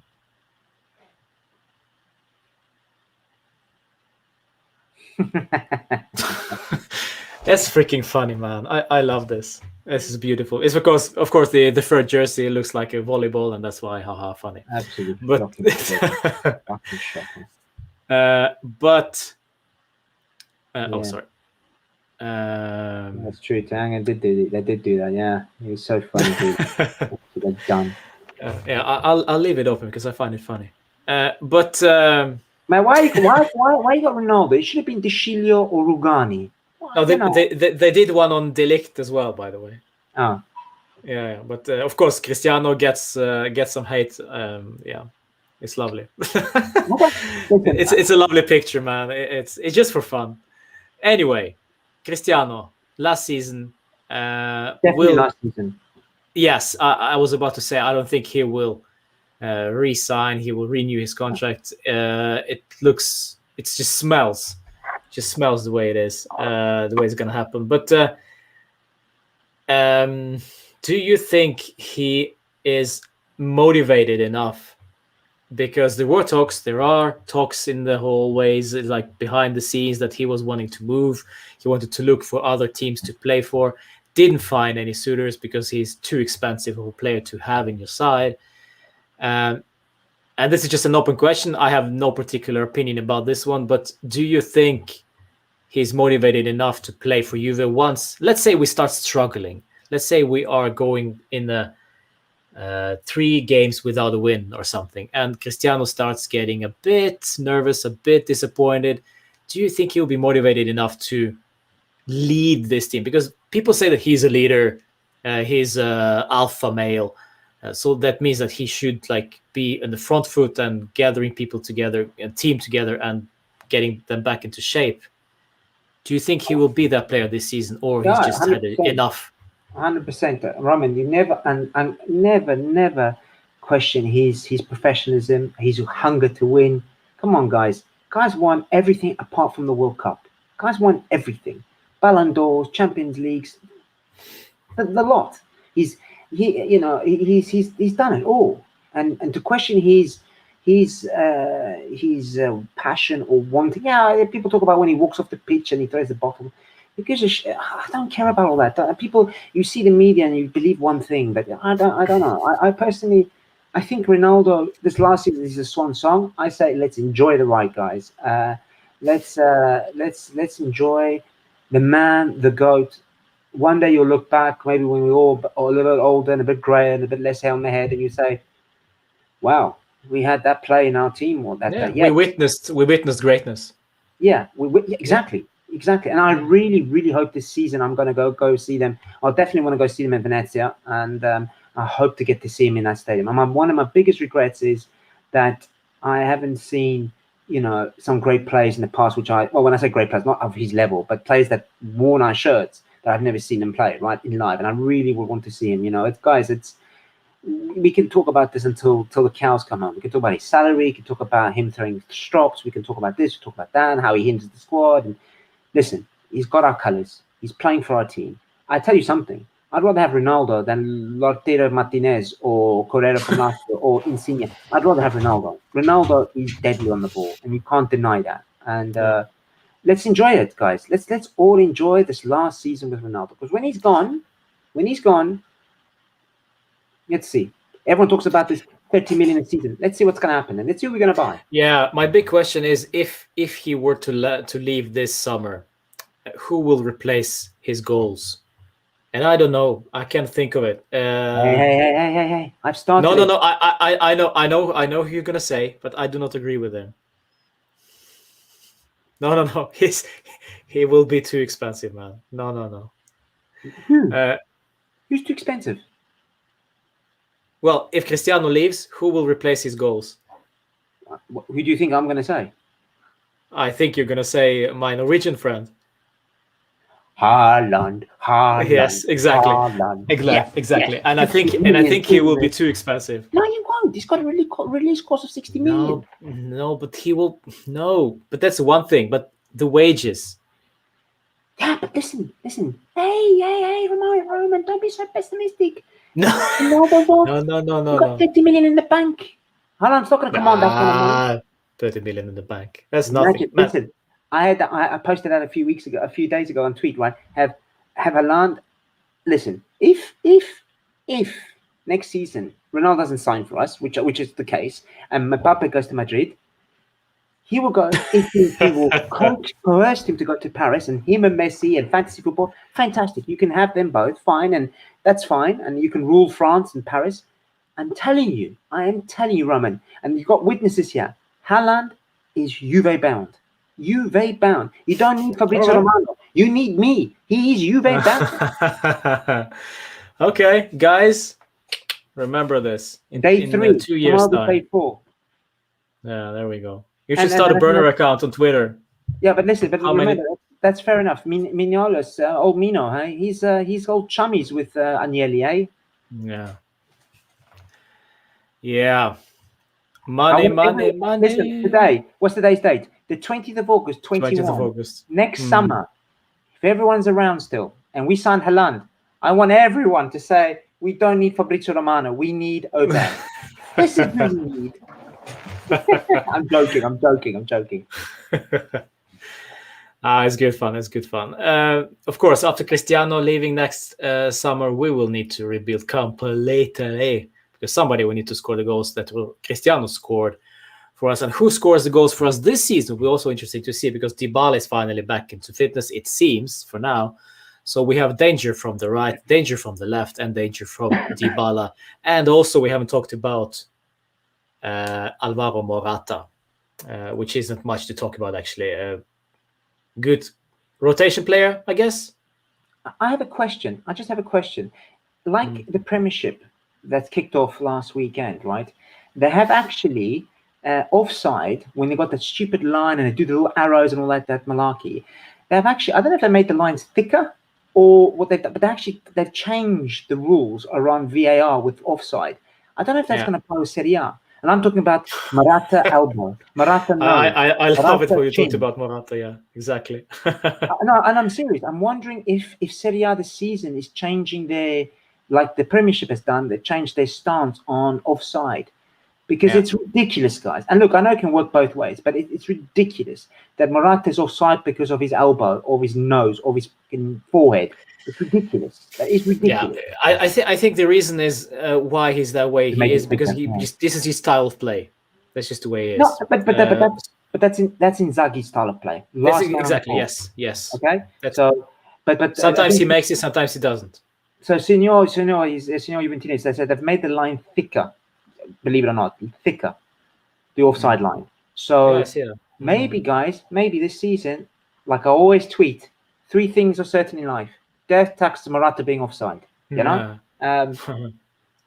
yeah, I don't think it. Hopefully, rebuild completely. Signor, I was talking about the attack, yes, but also we have to remember that Chiellini closing in on his retirement. Bonucci's not getting any younger. We also need to look at the defense. Also, I wonder what's going to happen with our goalkeeper. Maybe Wojciech Szczesny will not be there that much longer. no, he's staying. No, he's staying. We'll see. We'll see. And of course, Cristiano leaving. And then if, well, Ramsey leaves, McKennie probably going. Alexandro, is he getting any younger? Maybe we should cash in on him. So there are a lot of questions to be asked. And finally, fans back in the stadium. Champions League run, hopefully. Of course, we won't expect anything from Champions League, but if we go on the run in Champions League, which means more revenue, more market possibilities. So this is where I think we should completely rebuild at least striker and the central defense position. Well, yeah, because but we're doing prophecies of next season. I think let's and I see what you're saying, but I think now today our mercato is closed. I don't. Yeah, for sure. I'll eat my words. If we sign another, and it will shock everyone if we sign another Delect type signing, if you know what I mean. Which I don't think it's going to happen this summer. Yeah, I'm talking about this summer. No. We're done. Look, you never know. But my point is, guys, I know it's been frustrating this season for the transfer season, but you've got to remember, we've managed to keep our players. We've managed to warn off suitors for our players. It's almost like a signing for Chiesa and for all these other players that we have in the squad. De Ligt, for example. Funny enough, I'm glad he had a crap Euros, by the way, because it just just keeps us in there. But I love De Ligt. But why? As other people saying that this has been a disastrous transfer market for Juve. I haven't seen that much. I think people sometimes look. We all fantasize what players we'd love and this and that, or this love affair of Pogba. I don't understand why people are still banging on about that guy. But my point is, people want this player. Aouar, apparently, no one talks about Aouar anymore. But my point is, people are a bit disappointed. Like we should get these players. Look, realistically, Juve coffers. Look, I'm not talking like I know the finances, but you can actually look at Juventus financial statements because they're a public traded company. You can see their financial statements. You can see what's going on financially in the company. It doesn't have that type of that liquidity like PSG. Don't ask me how PSG are doing it. You don't know, right? But I've seen rumors that they are not the French league is not the financial fair play isn't applicable for the French league until next season. Well, there you go. So get your props in and get all your players in. And to my point, I think Gabby made a valid point about Barca and Inter. Barca and Inter is Barca is the one. Look at Barca, the players they spent, that they brought in. Yeah.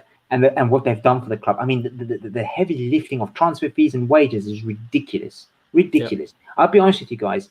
I think they're glad to get Messi because Messi's coming towards an end. I mean, he's a fantastic player, Messi, but I think they're just glad to get him off the wage bill because he's so heavy on the wage bill. Yeah, that's why he left. Yeah. Well, yeah. And the thing is, like I said, I think financial man. Look, I keep saying this, and I know I butt heads with a lot of people on this. Unfortunately, football is a business, right? The football we knew before all our time, we had players.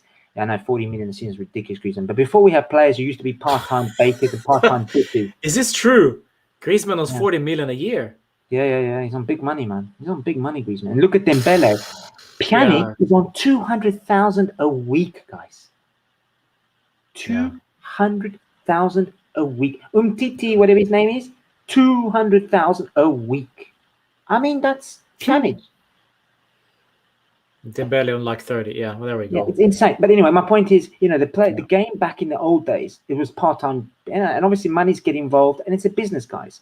It's a business. And a lot of us need to kind of realize that to keep the company afloat. That's why Juventus do all this cringe crap on social media and this kit and this all this kind of funky stuff because they need to reach the mass market, reach the market that don't watch football. They say, oh, I like that jersey, or I like that shirt or that training shirt. I like it. I'll buy it. That's revenue for them, right? They have to appeal to the big, market. So it's Football is changing. All right, moving on from this, which is quite interesting. This coming season, Ober, who do you think will be the biggest surprise in this squad, and why? That's a good And one. let me rephrase expectations, and then what happens in reality. So we expect maybe not so much from this player, but then he actually delivers. I think Who might that be? because of Locatelli coming into the team, right? You already have an expectation of him. I actually think Bentancur will shine this season. I genuinely believe in that. I think Bentancur, Locatelli coming in, it'll push him up forward. We'll see Bentancur doing more runs. I do think he'll be the one to shine because of Locatelli. All right. You? I'm not sure. I'm on the fence on this one. It's tough to say, really. I don't know. It's almost if I expect nothing. However, I just can't help me. But Arthur, we expect some great things from him because of, well, we saw briefly what he did, and then he got injured. I don't know. Surprised, maybe not so much, but I expect a lot from Arthur this season. But I don't know if there's a surprise. But maybe I expect so much from him. Kulusevski. Well, Kulusevski might be a surprise. Maybe. But does he just look awkward when he runs? He just looks awkward. Or Yeah. He looks like wardrobe on wheels. He just doesn't look normal when he runs. I don't understand it. Great Pascal player. Russo says Di Giglio. There we go. Pascal Russo. I remember that name. Di Giglio. I remember that name. Yeah. I think Chiesa will be the standout player due to his pace, and Allegri low block will mean a lot of counters, says Ragazzo Italiano. Welcome to the stream, by the way. Well, Chiesa, we expect so much from Chiesa, and because we should, because he is such a quality player, and we already proved last season and proved it already during the summer. Yeah, that's the thing. Right? When you've got players at that benchmark, right? You talk about that level: Dybala, Ronaldo, Chiesa, Locatelli for what he's done at Sassuolo for the national team, De Ligt. You expect. In fact, they're at such a high level of pedestal. You think they can't drop it, right? So to me, it's a player that's been underperforming. New play, the way I see it, players that have been underperforming current or in the previous season, and now you've got new players coming in that kind of now fill that void, and now. What happens to that player? Does it push their game up? And I think that player will be Bentancur. Question from Aditsa. Rigani will be playing a lot of games this season, she says. Well, brace ourselves, I guess. But Chiellini might just be able to, if he doesn't play every game, we might just be enough with most of the games being De Ligt, Bonucci, and Chiellini. And Danilo may actually deputize, but I think with Allegri, Regani might play some games. But I don't know. Regani. I remember when Chelsea were offering around in the UK a few years ago when Sarri was playing for Chelsea, we were offering. I know they're just rumours, but it was circulating a lot about Regani being offered 40 million from Chelsea. Yeah, it was 30 from Arsenal. Yeah, Sarri had a hard on for him when he played for Empoli, and obviously he moved on and whatever.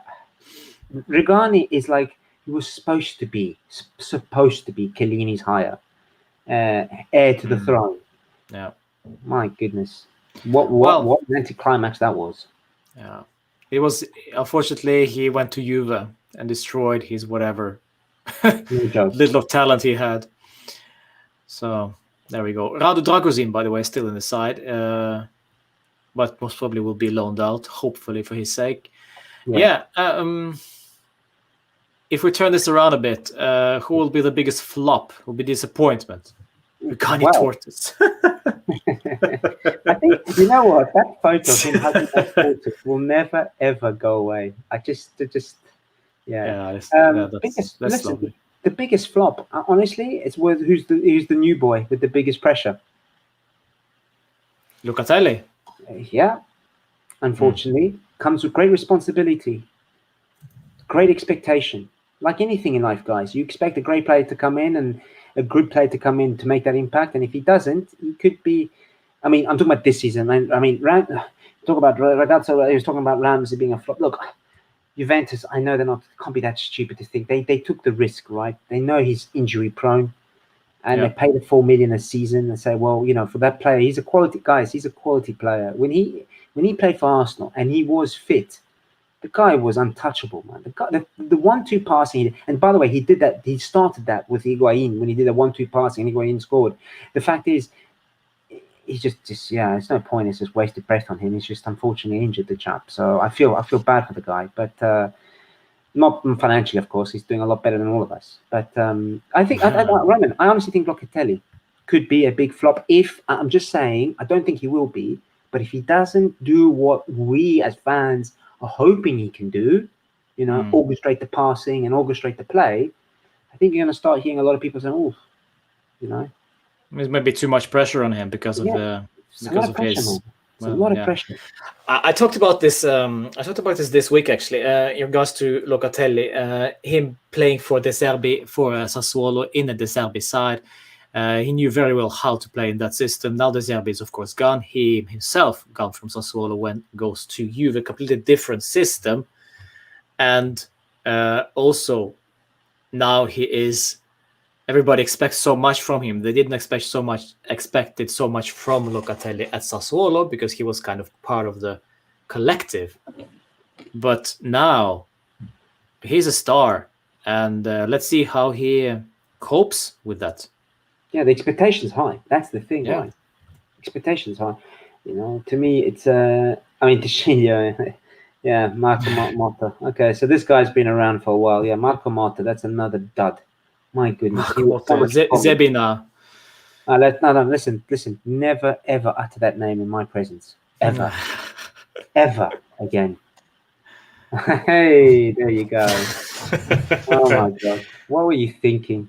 I mean, that tortoise is faster than he is. I think Signor Juventina made a tweet about that a few days ago about how faster or more eloquent this tortoise is than he is. Oh, Jesus. It's ridiculous, man. The guy, honestly. Why so much hate on the Chiclio, guys? Come on, have some faith. I'm being roasted here. Oh, listen, I know who I'm going to tweet when De Chile makes a boo-boo. Yeah, I know. You're welcome to do it. I put my head on the line. No, but right. I think the biggest, to summarize that one, I think the biggest expectation for this season is the Locatelli one. De Ligt done well, Chiesa done well, Ronaldo done well. All Kulusevski, we didn't really. No one was expecting that signing, so I don't expect us to even have that expectation. But well, so is De Ligt and Ronaldo. That was a surprise for everyone. But we already knew of their history, so and they've done well for us. So Locatelli's got big shoes to fill. Odd though, 27 though. Don't understand that. Yeah, well, he has a thing for number 7. Well, the 73. You know the story behind the 73. I'm sure you've seen it. Yeah, that's the one I sent to you, wasn't it? Yeah. But no, I didn't realize you sent it to me. I already tweeted that before you sent. Yeah, I saw that after. All right. Yeah. It was interesting, the 73 story. But I think it was a coincidence because I think he scored while wearing number 73. Yeah. It was his first senior goal in the 73rd man with the 73rd jersey, and I think he used that as a lucky charm. Yeah, quite funny. I said about Regani, never had two creatures been so alike. Yeah, there we go. This is the tweet. Slow, cumbersome, and retreats. The first sign of danger. That, my friend, you should pin that tweet, and every time something happens with Regani, you just retweet that tweet. With that picture. Make this into a T-shirt, man. Yeah. Oh, lovely stuff. I hope Regani isn't watching this. We love you. Yeah, we love you. Yeah, exactly. What are your feelings about Sunday's game? Let's talk about that briefly. We're gonna smash it. 7-0. Come on, son. All right. I'm joking. And if we're serious. Remember, fans back in the stadium. Udine away. Crappy pitch. Hot during the day. This will not be. Yeah. It's going to be tough, guys. I think I'm trying to be optimistic. I'm looking at a 2-1 win, Allegri win 2-1. I'd like to say 2-0, but really I just want to 4-1. I love 4-1. that. Wow. 4-1 is prediction. Lovely prediction. Yeah, I think I think 2-1 would be Yeah. yeah. Buckback, to answer your question, do you have any idea when Locatelli will make his debut? I do not think he will be starting on Sunday. I think Ramsey will start. I think it's just too soon for him, for Locatelli to play full 90. But even though, well, it all depends on Ramsey's form. Yeah. But I think it is Ramsey, Bentancur, and Bernardeschi from the start, because one, Arthur is injured, Rabiot is injured, McKennie is suspended. So we have nobody left. And actually, what Ragazzi Italiano has made a valid point, which I completely forgot. Their key player, Di Paula, the muscle man, is gone. Yep. Which is huge for them. That's huge. Musso, their goalkeeper, also gone. Yeah, so they haven't really replaced him. So yeah, they will play. Udinese will play deep as always. They will play pretty much 11 men behind the ball and hit us on the counter, long ball possibly, counter on that, corners, maybe get lucky with a free kick. I can't see them playing open, expansive football. So really, Juventus do struggle when teams don't play expansive football. But it's Allegri. It's who knows what He's got new players in the team now. Who knows what will come up? So I'm a bit cautious on this one. What was it? 2-1. Okay, yeah. What was interesting to see against Atalanta was that we had some counter-attacking muscle. We were counter-attacking like prime, I don't know, whatever, but it was just scintillating. It was fantastic to watch. Chiesa, Dybala, Cristiano combining. Oh, yeah. So there is a different weapon we have in our locker right now, which is counter-attacking football.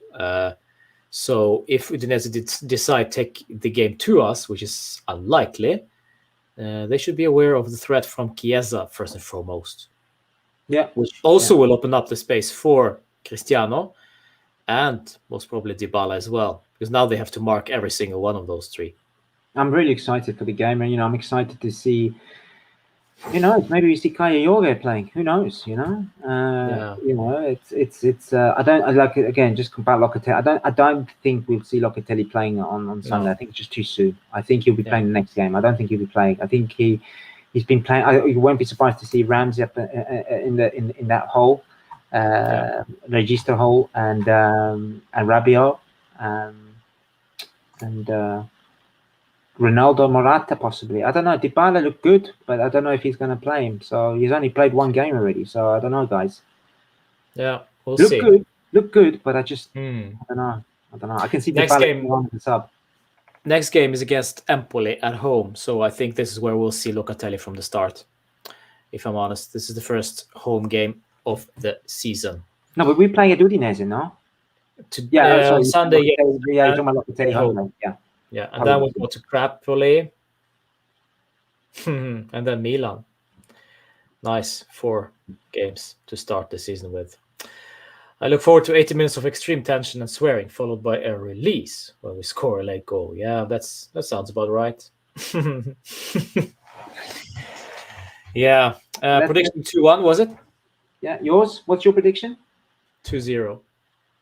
Clean sheet, nice. I think we'll keep a clean sheet, yeah, because I just can't see who can score the goals for these guys. Oh, look, I can see the goal. The reason why I said 1 is probably going to get lucky on a corner or lucky on a free kick. Yeah. That's the way I see it. That's how I can see it. I don't think the game will come out from open play. The goal will come out from open play. But some stupid decision from a referee or something on PK. Or VAR. It hits the next hand. Yeah. Because again, we'll have that bullshit ceremony of the ball hitting his hand and it's a penalty. So the classic anti type scenario. But so we'll see. Yeah, we'll see. When's the squad coming up? Friday? Is it going to be tomorrow then? The announcement of the squad coming up tomorrow. Yeah. Because they're traveling tomorrow. Yeah, I can see Cuadrado in. I can see. The thing is, isn't there going to be the Copa America qualifiers in the coming weeks? And I think Cuadrado will be gone. And Danilo. Could be. And Alexandro. Woo! Lorente, of course, Lorente, our Fernando. Yeah. Well, we shouldn't. I mean, that's the thing we have when we have Delict, when we have this monster at the back. I just, I don't know. I'm not worried about these tall, big strikers anymore. Yeah, Lukaku, even. as well as long as De Ligt doesn't have jazz hands on the day. Let's be honest, no jazz hands. Yeah, he stopped doing that since he since he had the surgery. Actually, Yeah. so maybe it's just Listen, about that. I will be very happy and optimistic if I see on the team sheet Ronaldo, Dybala, Chiesa. That will excite me. That will probably be the case. I think so. If we have that, then yeah, we'll be in for goals. But I think if I see Morata, I don't know. It depends on Morata's day. If he's on fire, then fine. But you could clearly see which Morata we're gonna get. If he's inconsistent with his first touches and so on, we just forget about having a good game. But yeah, there it is. All right, my friends, this has been a great stuff. Having you on in the chat, and also Aubert as well, joining me for 1 hour and 70 minutes. So great fun. Please, guys, smash a like on this one and subscribe to the channel. We'll be back with probably, of course, we'll watch along with some shape or form. I don't know how to watch the game because Norway aren't showing Serie A this season. Yeah. Oh, you guys as well, Canada as well, and Norway. No. Norway are not showing it. We rather splash the money on the Premier League rights rather than doing the good old Serie A. Oh, wow. I guess the media have limited budgets this COVID. Coronavirus has hit the Norwegians and the Canadians, hey? And you know what? There has been a record number of Norwegians in Serie A this season. So we should get the rights. At least should be interested, but nobody cares. That's it. Well, in the UK, the BT Sports got the rights back again, which is great to see. Yeah, I saw that. Yeah. Oh, Australia. Oh, Australia. Wow. Pascual, you are actually from Australia. Is that for real? This is quite cool. First time I've had anyone from Australia. Is it like in the middle of the night right there? No, probably not. No, it's not. No, it's like maybe. It's in the morning. No, lunchtime. Morning. Could be lunchtime. Yeah. Morning, lunchtime. Lovely. All right, my friends. Thank you so much for joining to Signor Juventino. Lovely guy to have in the chat as always. Pasquale, Ryan, and many others. Adisa and, well, Ragazzo Italiano. RB Combs, of course. Buckback, and many others. And Reich as well. Thank you so much for joining. We'll see you on Sunday. And, of course, Fino alla fine.